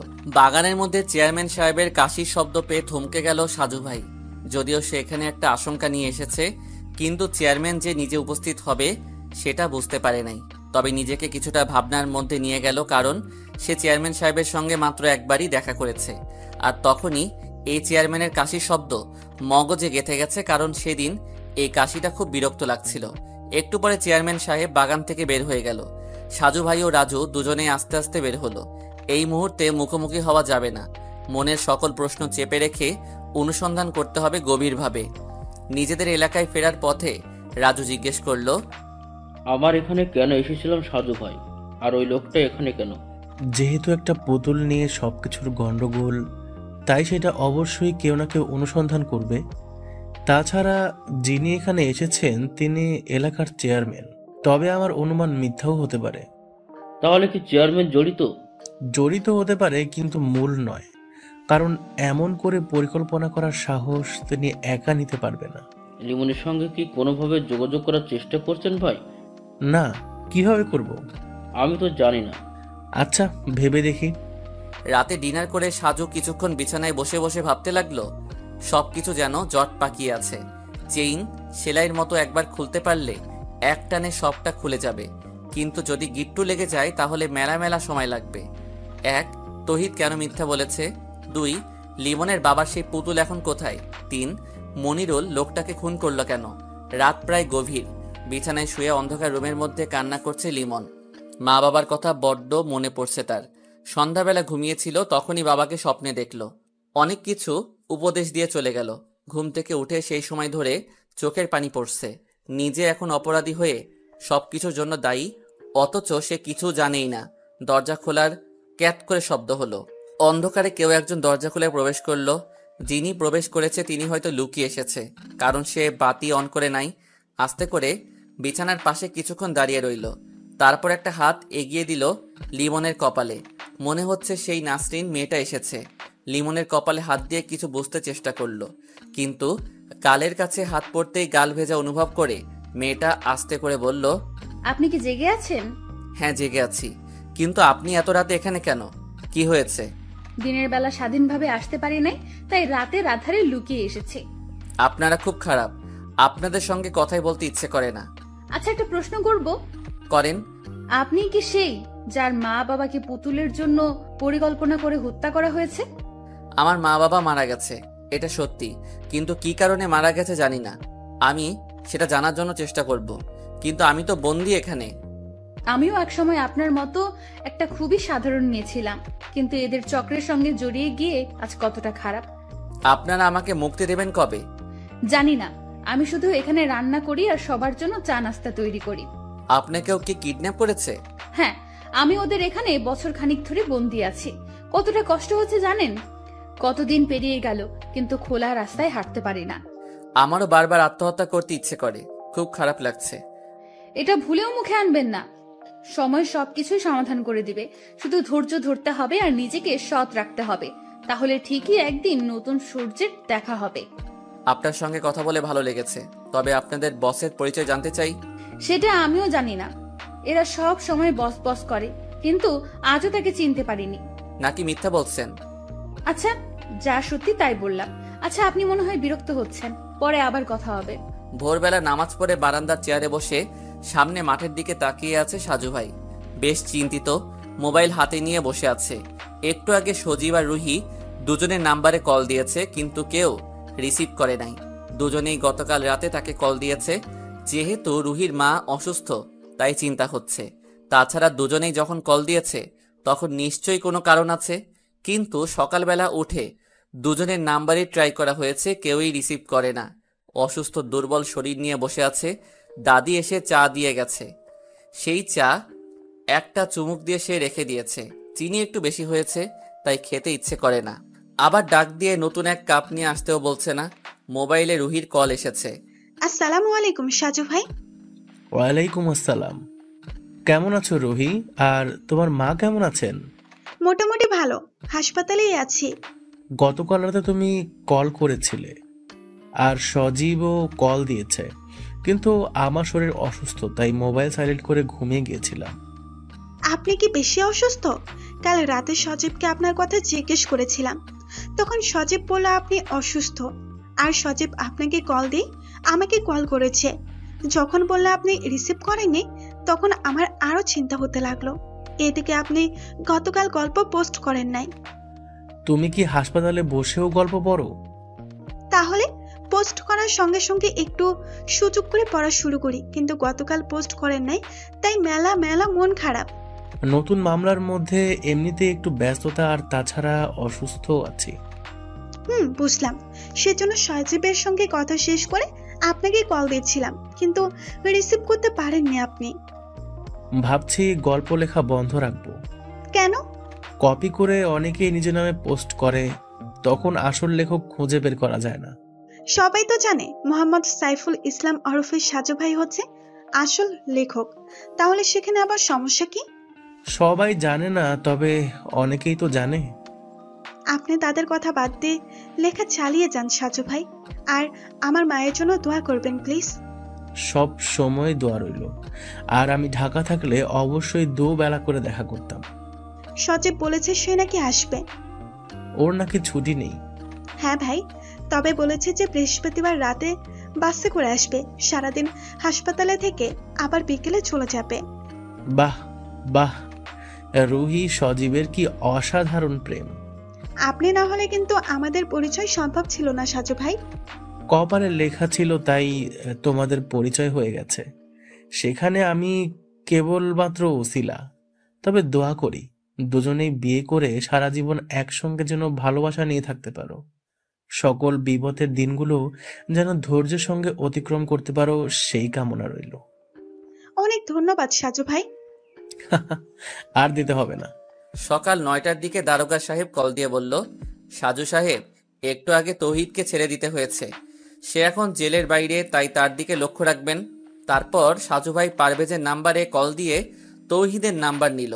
তৌহিদকে যখন কল দিল, তখন তৌহিদ বাসের মধ্যে বসে আছে। হ্যালো, কে? তৌহিদ, আমি সাজু ভাই বলছি। তুমি এখন কোন জায়গায় আছো? ভাই, আমি বাসের মধ্যে বসে আছি। কোথায় যাও? বাড়িতে নাকি? না ভাই, খুলনায় মেসেজ যাচ্ছি। আমার গ্রামের বাড়িতে অলরেডি সবাই জেনে গেছে আমি জেলে ছিলাম। এই মুহূর্তে গ্রামের বাড়িতে যেতে লজ্জা করছে, তাই মেসের মধ্যে যাব। তুমি একটু সাবধানে থেকো সবসময়। বাহিরের মধ্যে ঘোরাঘুরি কম করবা। কেন সাজু ভাই? এমনিতেই বললাম। আর যদি কখনো মনে হয় যে তুমি বিপদে পড়তে যাচ্ছ, তাহলে সঙ্গে সঙ্গে আমাকে কল দিয়ে জানাবে। ঠিক আছে ভাই। রাখি তাহলে। আচ্ছা ঠিক আছে সাজু ভাই। আজকে আর কোথাও বের হতে ইচ্ছে করছে না। তাছাড়া যেহেতু লিমনদের গ্রামে গিয়ে তার জন্য অনুসন্ধান করা নিষিদ্ধ, তাই নতুন কোন উপায় সেই গ্রামের মধ্যে প্রবেশ করতে হবে। আসরের কিছুক্ষণ পর সাজু ভাই নিজেদের পুকুরের পাড়ে হাঁটছিল, এমন সময় তৌহিদ কল দিল। সাজু খানিকটা অবাক হয়ে রিসিভ করলো। সাজু ভাই, আমাকে ক্ষমা করবেন প্লিজ। মানে কি? কি হয়েছে হঠাৎ? আমার মনে হচ্ছে ওরা আমাকে শেষ করবে। আমি পুরোপুরি নিশ্চিত। কারা খুন করবে? আমি তাদের চিনি না। আমার সঙ্গে শুধু দুজন মানুষের দেখা হয়েছে, তাও সেদিন রাতে। কিন্তু তাদের দলনেতা আমি চিনি না। কোন দিন রাতে? যেদিন মনিরুল ভাইয়ের খুন হয়েছে। মানে? ভালো, আমি আপনার সঙ্গে মিথ্যা কথা বলছি সেদিন জেলের মধ্যে। তাহলে সত্যি কি? সেদিন রাতে সজীব ঘুমিয়েছিল, জানালার পাশে আমি। দুপুরবেলা পুকুরে জাল ফেলে মাছ ধরা হয়েছে, আর সেই মাছ ছাড়ানো হয়েছে এখানে, তাই কাদা আর পানি এখনো খানিকটা জমেছিল। সেই কাদা আর পিছল পানিতে পা পিছলে পড়ে গেল সাজু ভাই। হাত থেকে মোবাইল ছিটকে পড়ল পুকুরের মধ্যে। সোজা হয়ে দাঁড়িয়ে আফসোস করতে লাগলো, এবছরই বৈশাখ মাসে পুকুরের সকল পানি সেচে নতুন করে কাটানো হয়েছে। অনেক গভীরতা এখনো, তাই সেখানে মোবাইল কতটা গভীরে গেছে আর কোথায় গেছে। তৌহিদের কাছে গুরুত্বপূর্ণ কথা আর শোনা হলো না সাজু ভাইয়ের। দাদাকে বলে দুজন লোক এনে তাড়াতাড়ি করে পুকুরে নামানো হলো। তারা প্রায় ঘন্টাখানিক ধরে নাকানি চুবানি খেয়েও উদ্ধার করতে পারল না। মাগরিবের আজান দিচ্ছে চারিদিকে। হতাশ হয়ে সাজু ভাই বাড়ির মধ্যে প্রবেশ করলো। রাত 10:30। রুমের দরজা বন্ধ করে বিছানায় শুয়ে আছে তৌহিদ। ভয়ে আতঙ্কে তার মুখের অবস্থা একদম খারাপ। এমন সময় দরজা ধাক্কার শব্দ শুনে সে বলল, কে ওখানে? আমি লিমন। দরজা খোল তৌহিদ। তহিদ বিব্রত হয়ে গেল, কিন্তু বারবার দরজা ধাক্কায় সে দরজা খুলে দেখে সত্যি সত্যি সেখানে লিমন দাঁড়িয়ে আছে। কি রে তুই, ভালো আছো বন্ধু? তোকে আমরা কত খুঁজেছি তুই জানো? কেমন আছো তৌহিদ? ভালো না বন্ধু, খুব খারাপ। কেন তৌহিদ? বিশ্বাসঘাতকতা যারা করে তারা তো খারাপ থাকার কথা নয়। তৌহিদ দেখলো লিমন ততক্ষণে দরজা বন্ধ করে দিয়েছে। সে ভাবছে চিৎকার করবে, কিন্তু লিমন ততক্ষণে তাদের রুমে তার নিজের সাউন্ড বক্স অন করে ফুল ভলিউম বাড়িয়ে দিল। এত রাতে এখন মেসের অন্যরা কি মনে করবে তাতে লিমনের কিছু যায় আসে না। তুই কি বলছিস এসব? দেখো তৌহিদ, পৃথিবীর ইতিহাসে মির্জাফর হচ্ছে বিশ্বাসঘাতক হিসেবে অধিক পরিচিত, কিন্তু সেই বিশ্বাসঘাতক মির্জাফরকে কিন্তু ইংরেজরা আবার হত্যা করেছে। তাদের উদ্দেশ্য সফল করার জন্য তারা তাকে ব্যবহার করেছে। কাজ শেষ করে কিন্তু তাকেও সরিয়ে দিয়েছে। তোকেও যারা ব্যবহার করেছে তারা আবার আমাকে এখন তোকে খুন করতে পাঠিয়েছে। তুই আমার অনেক ভালো বন্ধু, কিন্তু তবুও হাসতে হাসতে তোকে এখন খুন করব। রুমের মধ্যে চারিদিক কাঁপিয়ে বক্সে ডিজে গান হচ্ছে। তৌহিদ পিছনে সরতে গিয়ে খাটের সঙ্গে ধাক্কা খেয়ে বসে পড়ল। লিমনের হাতে এতক্ষণ যে লাঠির মতো ছিল সেটা কাভার খুলে সে একটা চকচকে ছুরি বের করলো। মুহূর্তের মধ্যে তৌহিদ বিছানা থেকে উঠে তাকে আঘাত করতে যাবে, তার আগে লিমন বাম হাত দিয়ে ধাক্কা দিয়ে ডান হাতের ছুরি পেটে চালান করে দিল। আহত তৌহিদ বিছানায় শুয়ে এখন কাতরাতে লাগলো, আর তার মুখ চেপে ধরে গলা কাটায় ব্যস্ত রইল লিমন। তৌহিদের লাশটা ভালো করে বিছানায় শুইয়ে দিয়ে একটা কাঁথা দিয়ে ভালো করে মুড়িয়ে দিল। দেখলে মনে হয় যেন কেউ ঘুমিয়ে আছে। তারপর নিজের রক্তমাখা গেঞ্জি খুলে আরেকটা গেঞ্জি পরে গান বন্ধ করলো। তৌহিদের মোবাইল বের করে সাজুর নাম্বারে কল দিল লিমন, কিন্তু নাম্বার তো বন্ধ, কারণ পুকুরে মোবাইল পড়ে গেছে তা তো কেউ জানে না। দরজা খুলে দেখে মেসের দুজন সদস্য দাঁড়িয়ে আছে, মাহিম ও তমাল। তমাল বলল, কি রে লিমন তুই? হ্যাঁ আসলাম মাত্র, কিন্তু তৌহিদের তো অনেক জ্বর এসেছে। তোরা থাক, আমি ডাক্তার নিয়ে আসি। সন্ধ্যাবেলা দেখেছি মন খারাপ করে বসে আছে, তখনই বুঝেছি শরীর অসুস্থ। তোরা একটু থাক, আমি ডাক্তারের কাছে গিয়ে দেখি কি করা যায়। আচ্ছা ঠিক আছে। লিমন চলে গেল। ওরা দুজন রুমে প্রবেশ করে দাঁড়িয়ে রইল। একটু পরে খাটের পাশে রক্তমাখা গেঞ্জি ও ছুরি দেখে দুজনেই আঁতকে উঠেছে। মাহিম ভয়ে ভয়ে তৌহিদের শরীর থেকে কাঁথা সরিয়ে দুজনেই চিৎকার করে ওঠে। গলা ও পেটে ছুরিকাঘাত করে নির্মমভাবে হত্যা করা তৌহিদের লাশটা পড়ে আছে। মাহিম দ্রুত রুম থেকে বের হয়ে রাস্তায় এসে দেখে সমস্ত রাস্তা ফাঁকা, কোথাও কেউ নেই। তৌহিদকে খুন করে লিমন পালিয়ে গেছে, এটা ছড়িয়ে গেছে মুহূর্তেই। থানায় খবর দেওয়া হয়েছে। মেসের মধ্যে সকল সদস্য জড়সড় হয়ে দাঁড়িয়ে আছে। সকলের মনে একটা আতঙ্ক, কিন্তু খুনটা যে লিমন করেছে সেটা নিয়ে অনেকের মনে যেন সন্দেহ সৃষ্টি হচ্ছে। যেহেতু লিমন নিখোঁজ, তাছাড়া তাকে আসতে বা যেতে কেউ দেখেনি, তাহলে কিভাবে লিমন এসে খুন করেছে? তাছাড়া তমালের সঙ্গে মাগরিবের পরে তৌহিদের খানিকটা ঝগড়া হয়েছে। তৌহিদ কিছু টাকা পাবে তমালের কাছে, সেই টাকার জন্য একটু কথা কাটাকাটি। তমাল এমনিতেই একটু উশৃঙ্খল টাইপের ছেলে, গাঁজা টাজা খায়, আবার স্থানীয় কিছু বাজে ছেলেদের সঙ্গে আড্ডা দেয়। পুলিশ আসার পরে যখন জিজ্ঞাসাবাদ করা হয় তখন সবাই তমালের কথাটা বলে, কিন্তু পরক্ষণে যখন রক্তমাখা গেঞ্জিটা মাহিম পুলিশের সামনে দেখিয়ে দেয় তখন মোটামুটি চুপ করে সবাই। পুলিশ তমালকে বলল, তোমরা কি নিশ্চিত যে ওই ছেলেটা লিমনই ছিল? হ্যাঁ স্যার, রুমের মধ্যে গান বাজছিল, আমরা সামান্য কৌতূহল নিয়ে দাঁড়িয়েছিলাম। তার একটু পরেই দরজা খুলে লিমন বের হলো। আমাদের থেকে স্বাভাবিকভাবেই বলল যে তৌহিদ অসুস্থ, তাই সে ডাক্তারের কাছে যাচ্ছে। কিন্তু আমরা রুমে ঢুকে যখন দেখি তৌহিদের লাশটা পড়ে আছে, তখন রাস্তায় নেমে কোথাও দেখিনি। লিমন রক্তমাখা গেঞ্জি রেখে কেন গেল? পরনে কি কিছু ছিল? স্যার, লিমনও তো এই রুমে থাকতো, আর রুমে তার অনেক কাপড় চোপড় আছে। রক্তমাখা গেঞ্জি পরিবর্তন করে ফ্রেশ একটা পড়ে গেছে হয়তো, যেন কিছু বুঝতে না পারি। লিমনের সঙ্গে তৌহিদের সম্পর্ক কেমন ছিল? মানে বন্ধুত্ব সৃষ্টি হয়েছে নাকি মন কষাকষি? স্যার, খুব ভালো বন্ধু ছিল ওরা। যেদিন রাতে লিমনের মা বাবা খুন হয়েছে সেদিন সেই গভীর রাতে তৌহিদ সঙ্গে গেছে। লিমনের বাবা মা কিভাবে মারা গেছে? শুনেছি খুন করা হয়েছে, কিন্তু কারা জড়িত বা কিসের জন্য তা জানি না। ঠিক আছে, আমরা লাশ নিয়ে যাচ্ছি। যে কোনো সময় যে কোনো মুহূর্তে আসতে পারে। ম্যাচের কোনো সদস্য খুলনা থেকে বের হবে না। পরবর্তী নির্দেশ দেয়া পর্যন্ত ম্যাচে থাকবে।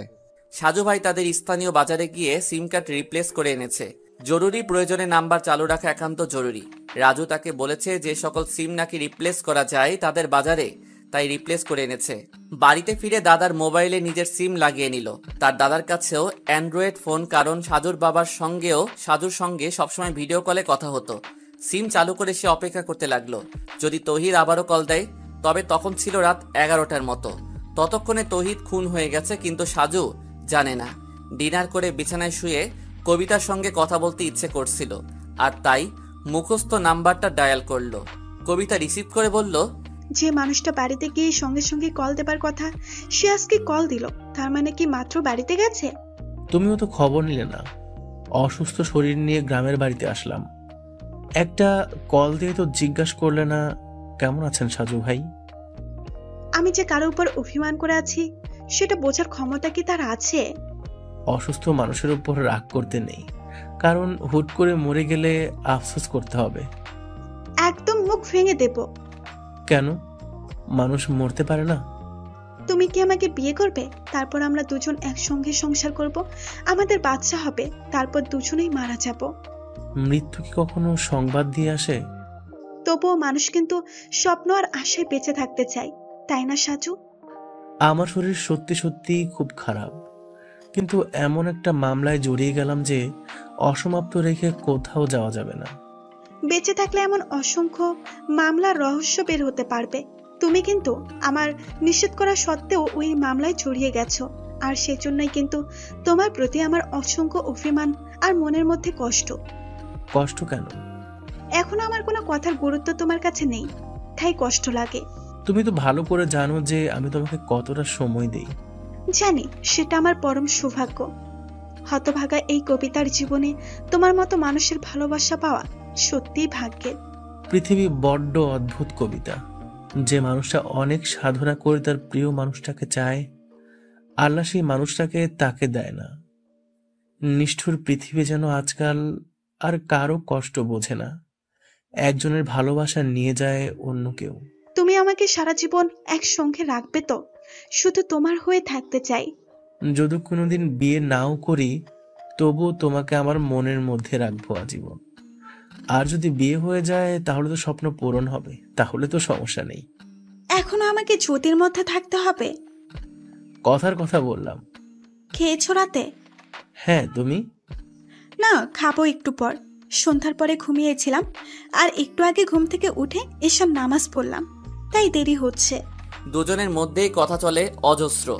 সবকিছু হয়তো আমাদের জানার দরকার নেই, তাই আপাতত তাদের কথোপকথন বন্ধ রাখলাম। 1.5 ঘন্টা কথা শেষ করে সাজু অনলাইনে গেল। বেশ কিছু মেসেজ জমা আছে। সেই মেসেজের ভিড়ে লিমনের আইডি দিয়ে মেসেজ দেখে সাজু অবাক হয়ে গেল। লিমন লিখেছে, সাজু ভাই আসসালামু আলাইকুম। আর কেমন আছেন সাজু ভাই? আমি আলহামদুলিল্লাহ ভালো আছি। এই কিছুক্ষণ আগে আপনার নাম্বারে কল দিলাম, কিন্তু নাম্বার বন্ধ। আমি এখন ভৈরব নদীর তীরে সেই চরেরহাট এলাকায় রাতের উত্তাল ঢেউ খেলানো শব্দের কাছে দাঁড়িয়ে আছি। একটু আগে তৌহিদকে খুন করে এলাম, হয়তো সামনে আরো বেশি বাড়তে পারে। আগের দুটো খুন আমি করিনি, তবু আমাকে ফাঁসানো হয়েছে। তৌহিদ আমার সঙ্গে বেইমানি করেছে সাজু ভাই। আপনি কখনো সেই চিরকুট পেয়ে বিশ্বাস করবেন না, কারণ আমি যাদের খুন করব তাদের কথা আপনাকে শুধু জানাবো, কখনো চিরকুট লিখব না। কিছুক্ষণ স্তব্ধ হয়ে বসে রইল সাজু। সামান্য কিছু সময় মোবাইলের স্ক্রিনে তাকিয়ে মাথা ব্যথা শুরু করেছে, কিন্তু তৌহিদ খুন হয়েছে সেটা তাকে খুব ব্যথিত করছে। কিছু কিছু জায়গায় কল দিতে হবে, কিন্তু কারো নাম্বার নেই। তৌহিদ বেইমানি করেছে। গতকাল বিকেলে তার সঙ্গে কথা বলতে বলতে মোবাইল পানিতে পড়ে গেছিল। তৌহিদ তাকে কিছু একটা বলার চেষ্টা করেছিল, কিন্তু বলতে পারে নাই। সে হয়তো বুঝতে পেরেছিল তাকে খুন করা হবে, তাই একদম শেষ মুহূর্তে স্মরণ করেছিল। কিন্তু সেই বেইমানিটা কি, কিসের জন্য তাকে খুন হতে হয়েছে? খুব সকালবেলা ঘুম থেকে উঠে ফজরের নামাজ পড়ে বাড়ির সামনে হাঁটছিল সাজু। মোবাইলে যদি কারো কল আসে সেই অপেক্ষায় আছে, কিন্তু কই, কেউ তো কল দিচ্ছে না। অন্তত পারভেজ নিশ্চয়ই কল দেবে, কারণ তৌহিদ খুন হয়েছে। 7:30টার দিকে নাস্তা করার একটু পরে একটা অপরিচিত নাম্বার দিয়ে কল এসেছে। সাজু প্রথমে নাম্বার চেনার চেষ্টা করছে, কারণ এমনও হতে পারে যে আগে চিনত, কিন্তু না, চিনে না। আসসালামু আলাইকুম। ওয়ালাইকুম আসসালাম। আপনি কি সাজু ভাই? জি, আমি সাজু, কিন্তু তোমাকে ঠিক... ভাইয়া, আমার নাম সোহাগী। আমাকে আপনি চিনবেন না, তবে আমি আপনাকে কিছুটা চিনি। ও আচ্ছা। সাজু ভাই, আমি একটা জরুরি কথা বলতে কল করেছি আপনার কাছে। হ্যাঁ বলো। আপনি লিমনকে তো চিনেন, কিছুদিন আগে যার মা বাবা খুন হয়েছে, আর সে নিজেও এখন খুন করে পলাতক। হ্যাঁ হ্যাঁ চিনি, কিন্তু আমি লিমনের গার্লফ্রেন্ড। আমরা দুজনেই দুজনকে পছন্দ করি। লিমনের মা বাবা আমার আর ওর সম্পর্ক জানতেন। হ্যাঁ আচ্ছা। আপনি কি আমাদের গ্রামে আজকে আসতে পারবেন? একটু জরুরি কাজ আছে। কি কাজ? আপনাকে একটা জিনিস দিতে চাই, যেটা নিয়ে খুব টেনশনে আছি আমি। কি জিনিস? একটা স্বর্ণের পুতুল লিমনের বাবা আমাকে দিয়েছিল খুন হবার 2 দিন আগে। কি? সেই পুতুল তোমার কাছে? হ্যাঁ ভাই, পৃথিবীতে আমি ছাড়া কেউ জানে না। লিমনের বাবা জানতো, কিন্তু তিনি তো পৃথিবীতে নেই এখন। সেটা তুমি আমার কাছে দেবে? হ্যাঁ, কারণ এটার জন্য খুব সমস্যা হচ্ছে। ঠিক আছে, আমি আজকের মধ্যে তোমার সঙ্গে দেখা করতে আসব। ধন্যবাদ সাজু ভাই। কল কেটে দিয়ে সাজু গভীর চিন্তার মধ্যে ডুবে যাচ্ছে। সোহাগী নামের মেয়েটা সত্যি বলছে, নাকি তাকে ফাঁসানোর জন্য কেউ কিছু প্ল্যান করেছে? চায়ের কাপ হাতে নিয়ে দাঁড়িয়ে আছে লিমন।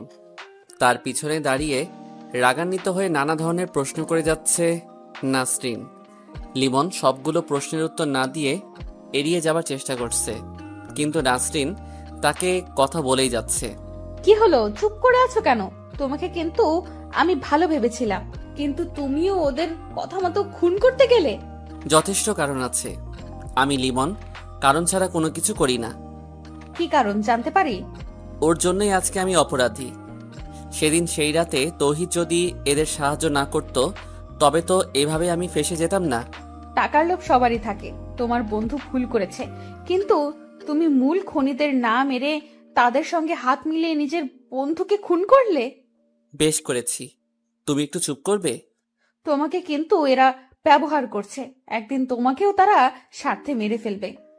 তবুও তার আগে আমার মা বাবার মৃত্যুর জন্য দায়ী লোকদের আমি খুন করতে চাই। তারপর যদি আমাকে তারা সরিয়ে দেয়, তাতে আমার কোনো আফসোস নেই। নিজেকে নিয়ে ভাবতে পারো না? কিছুদিন আগেও খুব স্বপ্ন দেখতাম।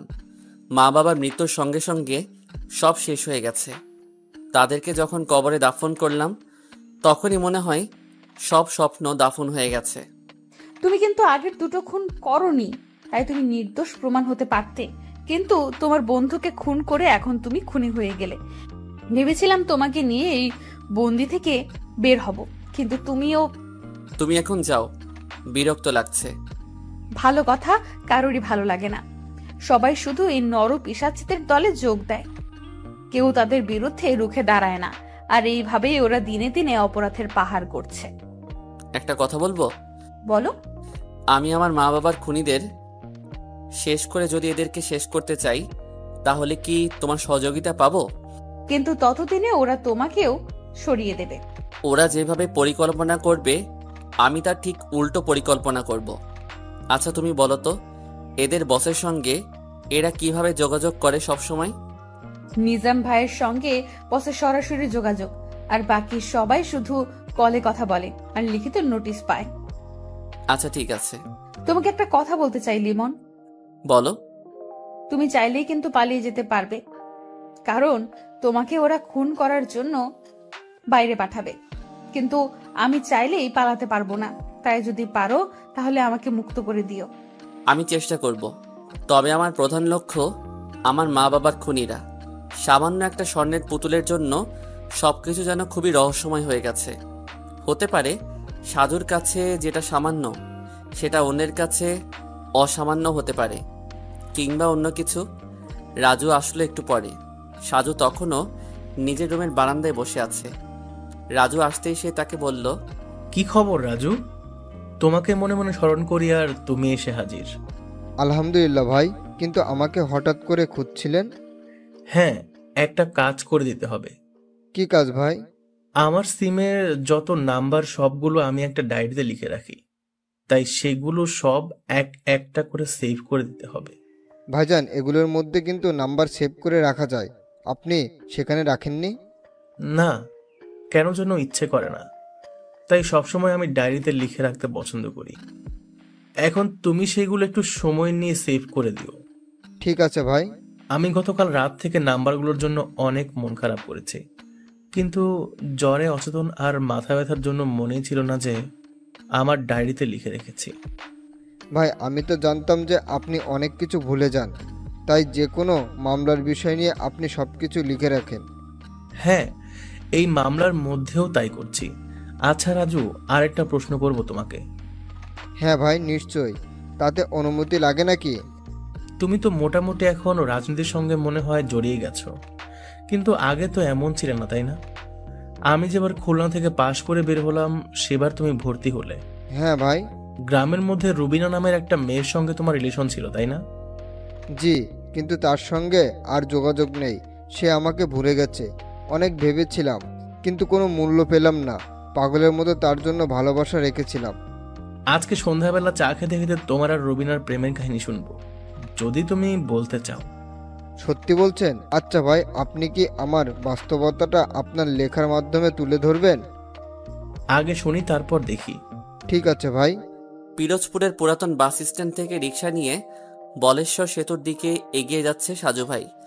রাজুকে সঙ্গে আনা হয়নি, কেন যেন মনে হয়েছে তাকে আনার দরকার নেই, কারণ পুতুলটা যে সাজুর কাছে থাকবে সেটা যেন সোহাগী নামে সেই মেয়ে আর সে জানে। যদি তৃতীয় কানে পৌঁছে যায় তাহলে সমস্যা হতে পারে, তাই একাই এসেছে সাজু ভাই। নিজের বাইকটা বাস স্ট্যান্ডে রেখে এসেছে, কারণ কেউ যদি ফলো করে তবে যেন কিছু বাহানা করা যায়। ব্রিজের ঠিক মাঝখানে কালো বোরকা পরে মুখ আটকে ছাতা মেলে দাঁড়িয়ে আছে সোহাগী। তাকে শনাক্ত করতে খুব বেশি অসুবিধা হয়নি সাজুর। সামনে দাঁড়িয়ে বলল, কেমন আছো তুমি? জি আলহামদুলিল্লাহ। দুঃখিত, তোমাকে খানিকটা অপেক্ষা করতে হয়েছে। আসলে আসরের নামাজ জামাতে আদায় করে আসলাম বাস স্ট্যান্ডে। কোনো সমস্যা নেই, আমি বেশিক্ষণ দাঁড়িয়ে আর অপেক্ষা করতে চাই না।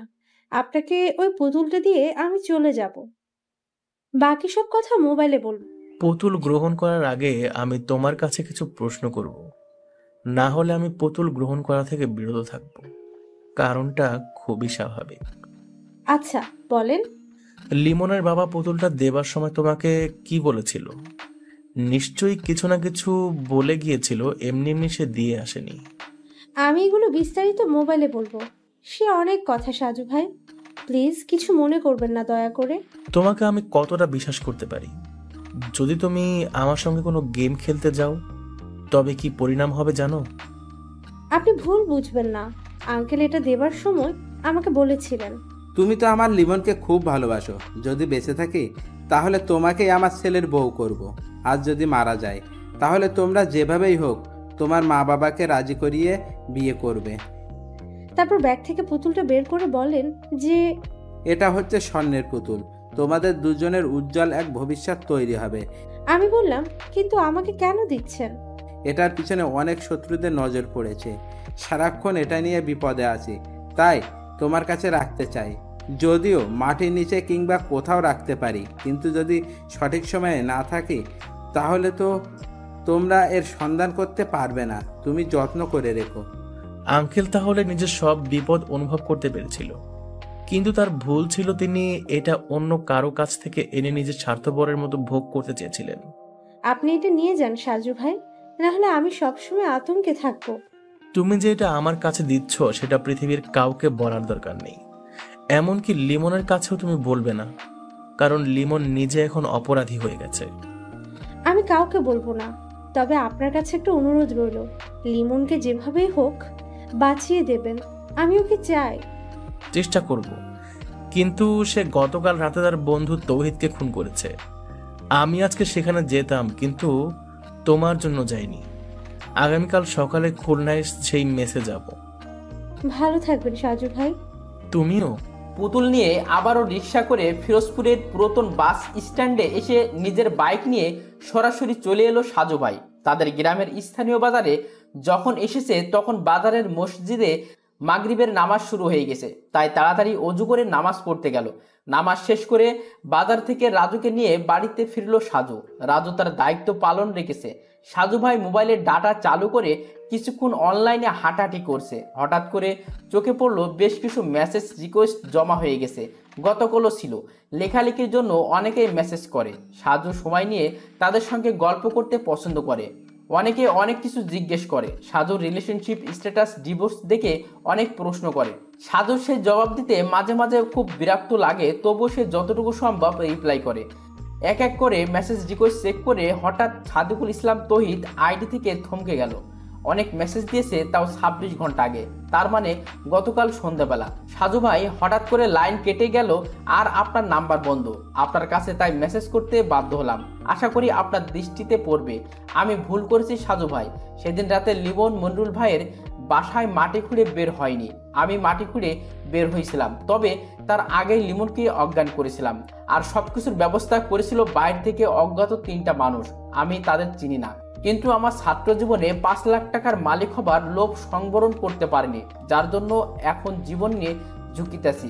তাই নিজের খানিকটা ভুলের কারণে লিমন বিপদে পড়েছে, আর আমি হলাম পাপী। মনির ভাইকে খুন করেছে বাইরের কিছু মানুষ, আর লিমন তখন অজ্ঞান ছিল। খুনের মধ্যে লিমনের এলাকার চেয়ারম্যান সাহেবের হাত আছে। আর বাকিটা শেষ করার আগেই সাজুর দাদি মোবাইল টান দিয়ে নিয়ে গেল। সাজু অসহায় হয়ে তাকিয়ে রইল, আর দাদি বলল, কতক্ষণ ধরে চা খেতে ডাকছি, সব সময় শুধু মাথা ব্যথা বলে চেঁচামেচি করো, আর মোবাইলের দিকে এত তাকিয়ে থাকো কেন? তাড়াতাড়ি চা শেষ করো, না হলে ঠান্ডা হয়ে যাবে। গুরুত্বপূর্ণ একটা খবর পড়ছি দাদি। আগে চা, তারপর গুরুত্বপূর্ণ সব কিছু। বাধ্য হয়ে সাজুভাই সামনে রাখা প্লেট থেকে 2টো বিস্কুট তুলে নিল। রাজুর দিকে তাকিয়ে বলল, শুরু করো রাজু। এদিকে মাগরিবের একটু পরে নিজের বিছানায় শুয়েছিল লিমন, আর তখনই নিজামুদ্দিন রুমের মধ্যে প্রবেশ করলো। লিমন আস্তে করে বিছানায় উঠে বসলো। নিজামুদ্দিন বলল, আজকে রাতে তোমার এলাকার চেয়ারম্যানকে চিরনিদ্রায় শায়িত করতে হবে। তিনিও তোমার মা বাবার সঙ্গে জড়িত। তোমাকে চেয়ারম্যান বাড়ি পর্যন্ত পৌঁছে দেওয়া হবে। তারপর তুমি কিভাবে খুন করে ফিরে আসবে সেটা তোমার দায়িত্ব। আর যদি উল্টোপাল্টা কিছু করো তাহলে কিন্তু তোমার জন্য জেলের দরজা খোলা। লিমন শুধু বলল, চেয়ারম্যানকেও খুন করতে হবে? হ্যাঁ, চেয়ারম্যানকে খুন করতে হবে, না হলে তো তোমার মা বাবার মৃত্যুর জন্য দায়ী অপরাধীদের শাস্তি সম্পন্ন হবে না। তুমি তো নিজের হাতে খুনের সঙ্গে জড়িত সবাইকে খুন করতে চাও, আর সেই ব্যবস্থা আমরা তোমাকে করে দিচ্ছি। কিন্তু এত কিছু করে আপনাদের লাভ কি? আমি আপনাদের কেউ না, কিন্তু তবুও আপনারা আমার সহযোগিতা করছেন কেন? পৃথিবীতে স্বার্থ ছাড়া কেউ কিছু করে না। বাচ্চা যদি কান্না না করে তবে কিন্তু মা কখনো দুধ পান করায় না। হ্যাঁ, আমাদের কিছু স্বার্থ আছে। কিসের স্বার্থ আমি কি জানতে পারি? তোমার বাবার কাছে একটা স্বর্ণের পুতুল ছিল, সেটা এখন কোথায় আছে সেই তথ্য তোমাকে খুঁজে বের করতে হবে। তবে সেটা এখন নয়, তুমি আগে তোমার মা বাবার মৃত্যুর জন্য দায়ী সকল অপরাধী খুন করবা, তারপর। একের পর এক হত্যা করাচ্ছেন আপনারা। তবে আমি নিশ্চিত এদের সঙ্গে আপনাদের ব্যক্তিগত কিছু ঝামেলা হয়েছে। তুমি কিন্তু বেশি কথা বলো। ভুলে যেও না, যদি তোমাকে পুলিশে ধরিয়ে দেই তাহলে কিন্তু তোমার ফাঁসি হবে। তাই বেশি কৌতূহল না করে চুপচাপ যা বলা হয়েছে তাই করো। আমাদের কাজ শেষ হলে আমরা তোমাকে দেশ ছাড়তে সাহায্য করব। বিশ্বাস হয় না? কেন? আমি পুরোপুরি নিশ্চিত যে আপনারা সব কাজ শেষ হলে আমাকেও শেষ করবেন। আপনি বা আপনার বস খুব ভালো খেলোয়াড়। নিজেদের স্বার্থের জন্য যখন যাকে দরকার তাকে ব্যবহার করেন, কিন্তু পরে ঠিকই তাদের সরিয়ে দেন এই পৃথিবী থেকে অনেক দূরে। কি বলতে চাও তুমি? কিছু না। তৌহিদকে খুন করে আমার অনেক খারাপ লেগেছে। ও ছিল আমার সবচেয়ে ভালো একটা বন্ধু। কিন্তু সে তোমার সঙ্গে বেইমানি করছে। কিন্তু তার কোনো প্রমাণ নেই। আপনার কথার উপর ভিত্তি করে তাকে হত্যা করেছি। এখন চেয়ারম্যানকেও ঠিক সেইভাবে হত্যা করা হবে, এবং তার আগে তার মুখ দিয়ে পুতুলের বিষয়ে কিছু জানে নাকি সেটা জিজ্ঞেস করবে। আচ্ছা ঠিক আছে, আমি জানি আমার খুবই করুণ পরিণতি হবে সামনে। যদি আপনাদের কথা মেনে চলি তাহলে দিন দিন খুনের পরিমাণ বৃদ্ধি পাবে। আর যদি কথা না শুনি তাহলে তো আমি হব আইনের চোখে অপরাধী। তাই যতদিন বাঁচি ততদিনও খুনিদের শেষ করতে চাই। তারপর যা হবার হোক। তৈরি থেকো। নিজামুদ্দিন রুম থেকে বের হয়ে গেল। এতক্ষণ দরজার আড়ালে দাঁড়িয়ে সবকিছু শুনছিল সেই নাসরিন। লিমনের কথাগুলো শুনে তার চোখ দিয়ে পানি বেয়ে পড়ছে। নিজাম চলে যাওয়ার পরে সে রুমের মধ্যে ঢুকে লিমনের দিকে তাকিয়ে রইল কিছুক্ষণ। কিছু বলবে? অনেক কিছু বলতে চাই। আমি বললেই কি তুমি আমার কথা শুনবে? বলে তো দেখতে পারো, তাই না? তুমি ওদের কথা মতো খুন না করে এখান থেকে পালিয়ে যাও, প্লিজ প্লিজ। কেন? তুমি খুব ভালো একটা ছেলে, পড়াশোনা করে অনেক ভালো ভবিষ্যৎ তোমার সামনে, কিন্তু এই ভাগ্যের উত্থান পতনের জন্য আজ তুমি কতটা খারাপ হয়ে গেলে। তাই তোমার কাছে অনুরোধ রইল, তুমি যখন বের হবে তখন যশোর থেকে বর্ডার পার হয়ে ইন্ডিয়া চলে যাও। কিন্তু তাহলে তো আমার মা বাবার মৃত্যুর জন্য দায়ী লোকদের চিনতে পারবো না। সবাই তখন দিব্যি সুন্দর জীবনযাপন করবে, কিন্তু যেখানে আমার মা বাবা মারা গেছে সেখানে আমাকেই পালিয়ে যেতে হবে। নিজের জীবন বিপদে না ফেলে সেটাই করতে হবে লিমন। জানি না, তোমার দিকে তাকালে কেন যেন খুব কষ্ট লাগে। আচ্ছা চলো না, তুমি আর আমি পরিকল্পনা করে পালিয়ে যাই, দেশ ছেড়ে ভারতে গিয়ে কোনো একটা প্রদেশে জীবন পার করে দেব। সেটা সম্ভব না। কেন? আমি একজনকে ভালোবাসি। ও আচ্ছা, কে সে? আমাদের গ্রামের মেয়ে, নাম সোহাগী। আমার জন্য সে সারা জীবন অপেক্ষা করবে। যদি মারা যায় সেটা ভিন্ন কথা। একটা কথা বলবো, কিছু মনে করবে না তো? বলো। তুমি এখন তোমার এলাকার মানুষের চোখে একটা খারাপ ছেলে, তাই সব কিছু জেনে এখনো কি সেই মেয়ের বাবা তোমার সঙ্গে তার মেয়ের বিয়ে দেবে? সেটা তাদের ইচ্ছে, কিন্তু আমি তাকে ছাড়া কিছু ভাবিনি কখনো। তাছাড়া তোমার সঙ্গে আমার কোনো তেমন পরিচয় নেই। ঠিক আছে। চা নাস্তা শেষ করে সাজু ভাই তৌহিদের বাকিটা মেসেজ পড়লো, আর চেয়ারম্যান সাহেব পরবর্তী টার্গেট সেটা মোটামুটি করে পরিষ্কার বুঝতে পারা গেল। কিন্তু এই রাতে আধারে এখনো কি সেই ওই গ্রামের মধ্যে যাবে? শরীর অসুস্থ, কিন্তু তবুও গিয়ে যদি চেয়ারম্যানকে বাঁচানো যায় তাহলে তো খুব ভালো হতো। দারোগা সাহেবের কাছে কল দিয়ে তাকে গ্রামের মধ্যে আসতে বলে সাজু ভাই নিজের বাইক নিয়ে বেরিয়ে গেল। রাজুকে সঙ্গে নিয়ে এসেছে, কারণ সঙ্গী হিসেবে কাউকে ভীষণ দরকার। লিমন যখন তাদের গ্রামের মধ্যে প্রবেশ করলো তখন রাত 10:30টার বেশি। যে গ্রামের মধ্যে সে ছোটবেলা থেকে বড় হয়েছে সেই গ্রামের মোটামুটি সবকিছু তার মুখস্থ। চেয়ারম্যান বাড়ির সামনে গিয়ে আকাশ থেকে পড়ার মতো ধাক্কা লাগলো লিমনের চোখে। বাড়ির সামনে পুলিশের গাড়ি, নিশ্চয়ই কিছু একটা হচ্ছে বাড়ির মধ্যে, না হলে পুলিশ কেন আসবে? বাড়ির পিছনে বড় বাগানের মধ্যে দিয়ে প্রবেশ করে আস্তে আস্তে দেয়াল ঘেঁষে দাঁড়ালো। ভিতরে কিছু আলোচনা হচ্ছে যেটা বোঝা যাচ্ছে না। সাজু ভাই কি এখানে আছে নাকি? যেহেতু লিমন কোনো পেশাদার খুনি নয়, তাই এখন এই পরিস্থিতিতে কিভাবে খুন করবে সেটাই বুঝতে পারছে না। মোবাইল বের করে নিজামুদ্দিনের কাছে কল দিয়ে বিস্তারিত জানালো। নিজামুদ্দিন বলল, তাহলে আর তোমাকে রিস্ক নিতে হবে না, সময় বহুত পাবে, তুমি বরং ফিরে আসো। আরও কিছুক্ষণ দাঁড়িয়ে থেকে লিমন সামান্য চিন্তা করে সোহাগীর কথা মনে পড়ল। তারা মা বাবা মারা যাবার দিন সোহাগী এসেছিল, তাকে বারবার সে সান্ত্বনা দিয়েছিল, কিন্তু শোকাহত সে সময় কথা বলা হয়নি। তাই তারপর তো পরদিনই তার অপহরণ। আজকে সোহাগীর সঙ্গে দেখা করতে ইচ্ছে করছে, তাই চেয়ারম্যান বাড়ি থেকে বের হয়ে মাঠে নামলো লিমন। অন্ধকারে হাঁটতে লাগলো সে। মা বাবার কবর দেখতে ইচ্ছে করছে। এখান থেকে সোহাগীদের বাড়িতে গেলে নিজেদের বাড়ির সামনে দিয়ে যেতে হবে, তাই আগে মা বাবার কবরের দিকে যাওয়ার পরিকল্পনা করলো লিমন। আজকে তার সঙ্গে ছিল পিস্তল, কারণ নিজামুদ্দিন বলছিল যে চেয়ারম্যানকে কাছাকাছি গিয়ে হয়তো মারা যাবে না, তাই দূর থেকে গুলি করবে। মা বাবার কবরের কাছে গিয়ে কিছুক্ষণ কান্না করে সোহাগীদের বাড়িতে গেল লিমন। সোহাগী যেই রুমে থাকে সেই রুমে একটা জানালা আছে, আর লিমন যখন শহর থেকে গ্রামের বাড়িতে আসতো তখন রাতের বেলা সেই জানালার পাশে দাঁড়িয়ে অনেক রাত পর্যন্ত তারা কথা বলতো। লিমন সেই জানালার কাছে গিয়ে দেখে জানালা বন্ধ করা। রাত 12টার বেশি বেজে গেছে, তাই ঘুমিয়ে গেছে হয়তো। জানালা ধরে সামান্য ধাক্কা দিল। 3টা ধাক্কা দেবার পরে সোহাগীর নাম ধরে আস্তে আস্তে ডাকতে লাগলো। মাত্র 2টো ডাক দিতেই ধুম করে জানালা খুলে গেল, আর তখনই জানালার সামনে দাঁড়িয়ে সোহাগী বলল, লিমন তুমি? কেমন আছো সোহাগী? আমার আর থাকা না থাকা কিছু নেই, তোমার জন্য চিন্তা করতে করতে আমার রাত দিন সমান হয়ে গেছে। লিমন তুমি কেমন আছো? আমি ভালো আছি। তুমি কি ঘুমাওনি? ডাক দিতে জানালা খুলে দিলে। জেগেছিলাম, জানালা ধাক্কার শব্দ শুনেছি, কিন্তু ভাবিনি তুমি আসবে। তারপর যখন ডাকলে তখন বুঝতে পারছি এটা আমার লিমন। তোমার মা বাবা আমার বিষয়ে কিছু বলে না? খুব খারাপ খারাপ কথা বলে জানো। আমার সামনে যখন বলে তখন খুব কান্না আসে। আমি তোমার কোনো বদনাম শুনতে পারি না।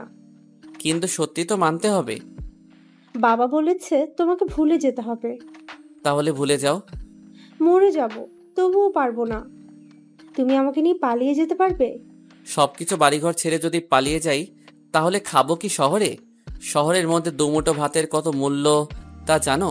আমরা ওই স্বর্ণের পুতুল বিক্রি করব, তাহলে তো আমাদের মেলা মেলা টাকা হবে। কি বললা? তুমি সেই পুতুলের কথা জানো? হ্যাঁ জানি, পুতুলটা আমার কাছেই ছিল, কিন্তু তোমার কোনো খোঁজ নেই। এদিকে ওটা নিয়ে খুব দুশ্চিন্তা হচ্ছিল, তাই আমি সাজু ভাইয়ের কাছে কল দিয়ে দেখা করলাম। তারপর তাকে সবকিছু বলে তার হাতে পুতুলটা দিয়ে দিয়েছি। এখন সেই পুতুল কার কাছে? সাজুভাইয়ের কাছে আছে? হ্যাঁ। আমার ওই পুতুল যেভাবে হোক ছিনিয়ে নিতে হবে সোহাগী। কোথায় যাচ্ছ? সাজু ভাইয়ের এলাকায়। আজকে রাতের মধ্যে আমি সাজু ভাইয়ের সঙ্গে দেখা করে পুতুল নিয়ে নেব। মাথা ঠান্ডা করো প্লিজ। আচ্ছা, আমি যেহেতু তার কাছে দিয়েছি, সেহেতু আমি তাকে বলে যদি চাই তাহলে তো দিয়ে দেবে। পাগল নাকি তুমি? সাজু ভাই গোয়েন্দা মানুষ, তাই তিনি অজস্র প্রশ্ন করবে তোমাকে। কিন্তু তুমি ওটা দিয়ে কি করবে? আমার তো মনে হচ্ছে না যে তুমি আমাদের ভবিষ্যতের জন্য সেটা হাত করতে চাচ্ছ। সোহাগী শোনো, ওই পুতুলের জন্য অনেক কিছু ঘটছে। একজন করে খুন করে আরেকজনকে দিয়ে সেই খুনিকে খুন করানো হচ্ছে, মানে কাটা দিয়ে আবার কাটা নির্মূল করা হচ্ছে। আমিও এখন একটা কাটা, আমাকেও যে কোনো সময় তারা কাটা দিয়ে তুলে ফেলবে। তাই তার আগেই আমি সেই আসল পরিকল্পনাকারীর কাছে পৌঁছাতে চাই, আর তার জন্য দরকার সেই পুতুলটা হলে আমি আসল প্ল্যানকারীর নিকটে যেতে পারবো। সোহাগী জানালা ধরে হতাশ হয়ে দাঁড়িয়ে আছে সোহাগী, আর অন্ধকারে বাগান চিরে বের হয়ে হাঁটতে লাগলো লিমন। সোহাগী ভাবছে কেন যে লিমনের সঙ্গে পুতুলের কথা বলতে গেল। এখন যদি সেই কারণে সাজু ভাইয়ের কোনো ক্ষতি করে। মোবাইল বের করে কল দিল, কিন্তু রিসিভ হচ্ছে না। চেয়ারম্যান বাড়ি থেকে বাড়িতে ফিরে ঘুমাতে ঘুমাতে রাত 2টো বেজে গেছিল। তাড়াতাড়ি করে বিছানায় শুয়ে মোবাইল সাইলেন্ট করে ঘুমিয়ে গেছিল সাজু ভাই, কিন্তু ফজরের খানিকটা আগে কারো মৃদু ডাকে ঘুমটা ভেঙে গেল। রুমটা অন্ধকার, তবে তার বিছানার সামনে অন্ধকারে কেউ যে দাঁড়িয়ে আছে সেটা বোঝা যাচ্ছে। বিছানা থেকে উঠতে গিয়ে উঠতে পারল না, কারণ তার হাত পা খাটের সঙ্গে বাঁধা। কে ওখানে? সাজু ভাই, আমি লিমন, কেমন আছেন? লিমন, তুমি এখানে কিভাবে আসলে? আর তুমি আমার হাত পা বেঁধে রাখছো কেন? সবকিছু বলবো, আগে বলেন সেই পুতুলটা কোথায়? কিসের পুতুল? স্বর্ণের পুতুল। সোহাগী যেটা আপনাকে দিয়েছে, আমি সেই পুতুলের কথা বলছি। সোহাগে আমাকে কোনো পুতুল দেয়নি। কেন শুধু শুধু মিথ্যে কথা বলছেন? ভাই আমি কিন্তু এখন খুব খারাপ। আমার সঙ্গে একটা খুব ছোট্ট একটা পিস্তল আছে। রাত 10টার দিকে চেয়ারম্যানকে খুন করতে গেছিলাম, কিন্তু সেখানে নিশ্চয়ই আপনি গেছিলেন, তাই না? আপনার জন্য আমি আমার মা বাবার মৃত্যুর জন্য দায়ী একটা অপরাধীকে মারতে পারিনি। তাহলে তুমি সত্যি সত্যি গিয়েছিলে? হ্যাঁ গেছিলাম। এবার আপনি তাড়াতাড়ি পুতুলের সন্ধান বলেন, না হলে কিন্তু আমার পিস্তলের গুলি খরচ করার পরিকল্পনা করতে হবে। জানেন তো আমি এখন পাক্কা হারামজাদা। তুমি কিন্তু ভুল করছো লিমন, কারণ এভাবে কেউ ভালো পথে থাকতে পারে না। আমি জানি আপনার অনেক জ্ঞান, আপনি যে আমাকে অনেক কিছু বলবেন সেটাও জানি, আর আমি মনে প্রাণে বিশ্বাস করি আপনার কথাগুলো সম্পূর্ণ সঠিক। কিন্তু ওই যে সাক্ষী মানি, কিন্তু তালগাছটা আমার সিদ্ধান্ত আমি নিজে গ্রহণ করব। তুমি আমার কথা মতো চললে আমি নিজে কিন্তু তোমাকে সহযোগিতা করব। ভুলে যেও না যে তোমার উপকার করতে আমি এসেছি। আপনি বড্ড কথা ঘোরাচ্ছেন সাজু ভাই। সময় থাকতে তাড়াতাড়ি বলেন পুতুল কোথায়, কারণ একটু পরে আকাশ পরিষ্কার হবে, তখন কিন্তু আমি ফিরতে পারবো না। আমি কিছুতেই তোমাকে সেই পুতুলের সন্ধান দেব না লিমন। ঠিক আছে, আমি খুঁজে বের করব। লিমন তখন চারিদিকে খুঁজতে লাগলো। রুমের মধ্যে সবকিছু ওলট পালট করে তন্ন তন্ন করে সে পুতুল খুঁজতে মরিয়া হয়ে গেল। প্রায় 20 মিনিট খোঁজার পরে হঠাৎ করে রুমের মধ্যে বাথরুমের ফলছাদে চোখ গেল। সাজু ভাই রুমের সঙ্গে অ্যাডজাস্ট বাথরুম আছে, আর তারই ছাদে উঠে গেল লিমন। তারপর একটু পরে সেখান থেকে কালো কাপড়ে মোড়ানো পুতুলটা নিয়ে বেরিয়ে এলো লিমন। খবরদার, ওটা তুমি সঙ্গে করে নেবে না, তাহলে কিন্তু আমার চেয়ে বেশি খারাপ আর কেউ হবে না। আচ্ছা ঠিক আছে সাজু ভাই, আপনি যা ইচ্ছে তাই করতে পারেন। একটা কথা বলবো লিমন? বলেন ভাই। পুতুলটা রেখে যাও। আসি ভাই, বেয়াদবি ক্ষমা করবেন, আর আমার অপরাধ নিবেন না। সাজু ভাইকে সেভাবেই বেঁধে রেখে রুম থেকে বের হয়ে গেল লিমন। ড্রয়িং রুমে সাজুর দাদা এখনো বসে আছে।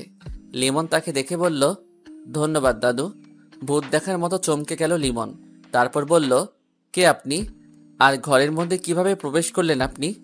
আপনি একটু আগে বাইরে গেলেন, তখনই আমি ঢুকেছি। আর সেজন্য আপনাকে অনেক ধন্যবাদ। আপনি বরং তাড়াতাড়ি গিয়ে সাজু ভাইয়ের বাঁধন খুলে দেন। তাকে বেঁধে রেখেছি, কিন্তু সত্যি বলছি কোনো ক্ষতি করিনি। হাতে পিস্তল ঘোরাতে ঘোরাতে দরজা খুলে বের হয়ে গেল লিমন। আর সোফা চেয়ার থেকে লাফ দিয়ে উঠেই সাজুর রুমে গেল দাদা। রুমের মধ্যে গিয়ে তাড়াতাড়ি কান্নাজড়িত কণ্ঠে বাঁধন খুলতে লাগলো। হাতের বাঁধন থেকে মুক্তি পেয়ে সাজু ভাই বাড়ির সামনে গিয়ে চুপচাপ দাঁড়িয়ে রইল। ছোট্ট একটা মুচকি হাসি দিয়ে আস্তে আস্তে রুমে প্রবেশ করলো। সাজুর মুখের হাসি দেখে অবাক হয়ে তাকিয়ে রইল তার দাদা।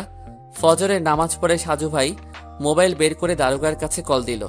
দারোগা সাহেব নিজেও তখন ফজরের নামাজ পড়ে মাত্র চায়ের জন্য বসে অপেক্ষা করছিল। আসসালামু আলাইকুম সাজু সাহেব। জি ওয়ালাইকুম আসসালাম। কেমন আছেন দারোগা সাহেব? গতকাল রাতে বাসায় ফিরতে তো রাত পেরিয়ে গেল, চোখে এখনো ঘুম টলমল করে। কিন্তু ভাই আপনি তো বলেছিলেন যে লিমন নাকি আসার সম্ভাবনা আছে, কিন্তু কই? লিমন এসেছিল দারোগা সাহেব। বলেন কি, কখন? আর চেয়ারম্যান এখন ঠিক আছে তো? হ্যাঁ, কারণ লিমন চেয়ারম্যান বাড়িতে যায়নি। সে আমাদের উপস্থিতি জানতে পেরেছে, তাই সেখানে গিয়ে নিজের বিপদ ডাকেনি। যাক আলহামদুলিল্লাহ। পুতুলটা আমি রক্ষা করতে পারিনি দারোগা সাহেব, আমি ব্যর্থ হয়েছি। কিসের পুতুল? সে স্বর্ণের পুতুল নাকি? হ্যাঁ দারোগা সাহেব, লিমনের বাবা সেই পুতুল মৃত্যুর দুদিন আগে লিমনের গার্লফ্রেন্ড সোহাগের কাছে দিয়ে গিয়েছিল। সোহাগী সেদিন আমাকে সেই পুতুল দিয়েছিল। আমি কাউকে কিছু বলিনি, কারণ আমি অনুসন্ধান করছিলাম। তারপর আজকে ফজরের কিছুক্ষণ পূর্বে আমার দাদা বাহিরে বের হয়েছিল, তখন দরজা খোলা দেখে লিমন প্রবেশ করেছে। আপনার দাদা তখন কেন বের হয়েছে? আর আপনি ঠিক আছেন তো? আমি ঠিক আছি। দাদার একটা গাভী আছে, গতকাল বিকেল থেকে ওটা নাকি কেমন কেমন করছিল। শেষ রাতের দিকে গাভীর 3-4টা ডাক কানে যেতেই দাদা বের হয়ে গেল। পুতুলটা দিয়ে সে কি করবে? সেটাও বুঝতে পারেন না? আচ্ছা বাদ দেন। আর আপনাকে তৈরি থাকতে হবে। আমি যখনই ডাক দেব তখন আপনার বাহিনী নিয়ে আমার সঙ্গে যেতে হবে। আমরা মোটামুটি আসল খুনির নিকট ঘেঁষে দাঁড়াবার অপেক্ষায় আছি। সত্যি বলছেন আপনি? সত্যি সত্যি সত্যি। কথাটা শুনে অনেক ভালো লাগছে। রাখলাম তাহলে। বেলা 10টার দিকে লিমন সোহাগীর কাছে কল দিয়ে বলল, আমি যদি তোমাকে নিয়ে পালিয়ে যাই তাহলে কি আমার সঙ্গে যাবে? 100 বার যাব। সত্যি আমাকে নিবে? হ্যাঁ সোহাগী, আমি সাজু ভাইয়ের কাছ থেকে সেই পুতুল নিয়ে এসেছি। তুমি সব সময় শুধু তৈরি থাকবে। যে কোনো সময় আমরা দুজন মিলে এই শহর গ্রাম ছেড়ে বহু দূর চলে যাব। তুমি এখন কোথায়? যেখানে ছিলাম, যাদের কথায় তৌহিদকে খুন করেছি, সেই তাদের কাছে আছি। ওরা তোমাকে কিছু করবে না তো? জানি না, তবে করতে পারে। কারণ সেই পুতুল যেহেতু আমার কাছে, তাই বিপদ আমার পাশেই ঘোরাঘুরি করবে। কেন ওদের কাছে ফিরে গেলে? কিছু অসমাপ্ত কাজ এখনো বাকি আছে, তাই সেগুলো শেষ করতে হবে। কবে শেষ হবে? আমি পুতুল নিয়ে এসেছি, সেটা শুনে নিশ্চয়ই আসল গুটিবাজ সামনে আসতে পারে। তখন নিজের জীবনের পরোয়া না করে ওকে তো আমি বিনাশ করবই করব। সাবধানে থেকো, আমার খুব ভয় করছে। রুমের মধ্যে বিছানায় শুয়ে আছে লিমন। গতকাল রাতে ঘুমাতে পারিনি, তাই চোখ ভর্তি ঘুম ঘনিয়ে আসছে। চোখের উপর হাত দিয়ে বিছানায় শুয়েছিল। এমন সময় রুমের মধ্যে নিজামুদ্দিন ও আরো 4 জন প্রবেশ করলো। তুমি নাকি পুতুল নিয়ে আসছো লিমন? সেই পুতুল কোথায়? আপনি জানলেন কিভাবে? তোমার কি ধারণা যে আমরা কোনো খবর রাখি না, তাই না? তা ঠিক আছে, কিন্তু কোনো কিন্তু নেই। বলো পুতুল কোথায়? লিমনের কাছে বারবার জিজ্ঞাসা করার পরও যখন পুতুলের হদিস পাওয়া গেল না, তখন নিজামুদ্দিনের আদেশে লিমনকে বাধা হলো। এতটা দ্রুত হয়ে গেল যে লিমন তার সঙ্গে থাকা পিস্তল ব্যবহার করা বা বের করার সুযোগ পেল না। বেলকুনিতে দাঁড়িয়ে গভীর মনোযোগ দিয়ে বাইরের বকুল গাছটার দিকে তাকিয়ে আছে সাজু ভাই। বকুল গাছটার ডালে একটা রঙিন পাখি। পাখির নামটা মনে আসছে না। রহস্যের গন্ধ ক্রমেশ তার নাকের সামনে উপস্থিত, কিন্তু সবটা সাজিয়ে যে কিভাবে প্রকাশ করা যায় সেটাই ভাবছে। দাদু, একটা কথা জিজ্ঞেস করব? হ্যাঁ দাদা, করো। ভোরবেলা ওই ছেলেটার পিছনে বাইক নিয়ে না গিয়ে মুস্কি হাসি দিয়ে বসে রইলি কেন? দাদা যান, ওই ছেলে একটা স্বর্ণের পুতুল নিতে এসেছিল আমার কাছে। কি? হ্যাঁ, সেদিন লিমনের নানা যেই পুতুলের কথা বলেছিল সেটা আমার কাছে ছিল। আজকে সেই পুতুল নিয়ে গেল ঠিকই, কিন্তু সেটা আসল পুতুল নয়। মানে? আমি আগেই ধারণা করেছিলাম যেহেতু লিমনের গার্লফ্রেন্ডের হাত থেকে পুতুল আমার কাছে এসেছে, সেহেতু এ কথা অবশ্যই জানাজানি হবে। তাই একটা নকল পুতুল আমি সংগ্রহ করে নিজের কাছে রেখেছি, আর আসল পুতুল তোমাদের ঘরে, অর্থাৎ দাদির পুরাতন পুটলির মধ্যে। আচ্ছা, বুঝতে পারছি, কিন্তু নকল পুতুল দেখে কি ওরা বুঝতে পারবে না? মানে দেখতে কি একই রকম নাকি? না দাদা, পুতুল দুটোই আলাদা। আর লিমন বা সেই মূল পরিকল্পনাকারী কিন্তু সেই পুতুল আগে দেখেনি, আর লিমনের পেছনে পেছনে বাইক নিয়ে তাড়া করিনি, কারণ ওই নকল পুতুল যেখানে থাকবে সেই স্থানের লোকেশন আমি দেখতে পারবো। কিভাবে? পরে বলবো দাদা যান, এখন একটু ভাবতে হবে, তাই পরে কথা বলবো। লিমন বিছানায় হাত পা বাঁধা অবস্থায় পড়ে আছে আর মনে মনে হাসছে। কয়েক ঘন্টা আগেই সে সাজুভাইকে এভাবেই বেঁধে রেখেছিল, আর এখন সে নিজেই বন্দি। নিজামুদ্দিন বারবার তাকে পুতুলের কথা জিজ্ঞেস করছে, আর লিমন শুধু বারবার মাথা নেড়ে না বলছে। হঠাৎ করে দরজা খুলে কালো টি শার্ট পরে একটা ছেলে প্রবেশ করলো। মুহূর্তের মধ্যে হাতের পিস্তল নিজামুদ্দিনের দিকে তাক করে পরপর 3টা গুলি করলো। নিজামুদ্দিন আস্তে আস্তে নিস্তেজ হয়ে ঢলে পড়লেন। কালো টি শার্ট পরা লোকটা বিড়বিড় করে তখন বলল, ক্ষমা করবেন নিজাম ভাই, বসের সঙ্গে আপনার বেইমানি করতে চেয়েছিলেন, তাই বসের নির্দেশে আপনাকে মারতে বাধ্য হলাম। নিজামের লাশের দিকে এক দৃষ্টিতে তাকিয়ে রইল লিমন। তারপর স্বাভাবিকভাবে মাথা উঁচু করে ডান পাশে দেয়ালের দিকে তাকিয়ে রইল। দুজন ব্যক্তি এসে নিজামের লাশ নিয়ে গেল, আর সেই খুনিটা তখন লিমনকে বলল, তোমার সঙ্গে দেখা করার জন্য আমাদের বস এখানে আসছেন, তুমি তার সঙ্গে কথা বলতে প্রস্তুত থেকো। আচমকা শক্ত হয়ে লোকটার দিকে অবাক হয়ে তাকালো লিমন। তার চোখে মুখে স্পষ্ট আশ্চর্য হবার ছাপ। সত্যি সত্যি কি তিনি আসবেন, নাকি তার পরিবর্তে অন্য কাউকে পাঠাবে? বস নিজেই আসবে, কিন্তু তার আগে তোমার চোখে কালো কাপড় দিয়ে বাঁধা হবে। চোখ বাঁধা হবে কেন? কারণ তিনি তোমার পরিচিতি। আরো কিছুটা বিচলিত হয়ে লোকটার মুখের দিকে তাকিয়ে রইল। যদি পরিচিত কেউ হয় তবে আজকে কেন সামনে আসবে? তাহলে কি তিনিও পুতুলের লোভে? পুতুল তার কাছে জেনে তিনি সামনে আসতে যাচ্ছেন, কিন্তু কিভাবে জানলো যে পুতুল লিমনের কাছে? লিমন তো শুধু সোহাগীর কাছে সকালবেলা বলেছিল। তাহলে কি? আরো ঘন্টাখানিক পরে লিমনের চোখ সত্যি সত্যি বেঁধে দিল। কিছুক্ষণ পর রুমের মধ্যে নতুন কারো আগমন অনুভব করলো। নতুন কেউ প্রবেশ করেছে সেটা বুঝতে পারছে, কারণ আলাদা একটা ঘ্রাণ আসছে নাকের ডগায়। লিমন নিজেই বলল, আপনি তাহলে আমার সামনে এসেই গেলেন? তা বলেন, আমি আপনার জন্য কি করতে পারি? গম্ভীর কণ্ঠে জবাব এলো। এতদিনে তোমারও নিশ্চয়ই ধারণা হয়ে গেছে যে এত কিছুর পিছনে কোনো জিনিস দায়ী হতে পারে।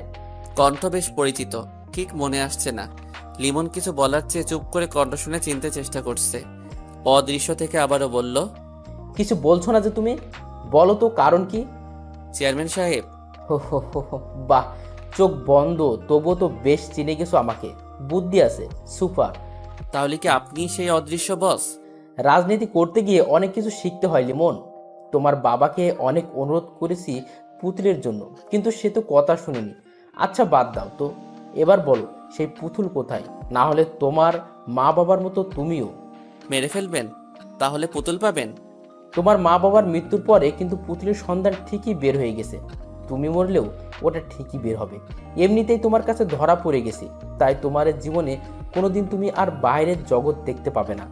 পুতুলের সন্ধান আমি দেব, কিন্তু আমার কিছু প্রশ্নের জবাব দিতে হবে। আমি জানি আমাকেও আপনি খুন করাবেন, কারণ এত কিছুর পরে যে আমাকে বাঁচিয়ে রেখে কোনো রিস্ক নেবেন না সেটা ভালো করে জানি। বেশ ভালো তোমার কথা। আমার মা বাবাকে খুন করেছে কে কে? নিজাম ছিল, আরো 3-4 জন ছিল, তবে তোমার চাচাতো ভাই মনিরুল ছিল। মনির ভাই?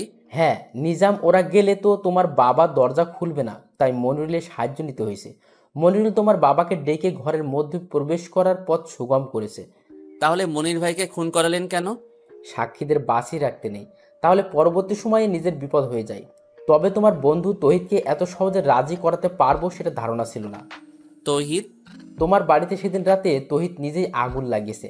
কথা ছিল তোমাকে সেখানে পুড়িয়ে ফেলা, কিন্তু তোমার আরেকটা বন্ধু আগে জাগ্রত হয়ে গেছিল, তাই তহিদ নিজেই চিৎকার করেছিল। তারপর মনিরুলের বাড়িতে তোমাকে অজ্ঞান করে মনিরুল খুন করে আমার লোকে, আর দোষ হয়ে যায় তোমার বাবার কবরের কাছে।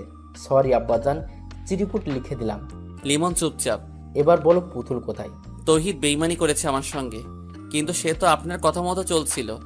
5 লাখ টাকার লোভ দিছিলাম, আর তহিদ নিজে ভয় পেয়েছে সাজু সাহেবকে দেখে, কিন্তু এ পরিকল্পনার মধ্যে সাজু সাহেব কিছুই করতে পারে নাই।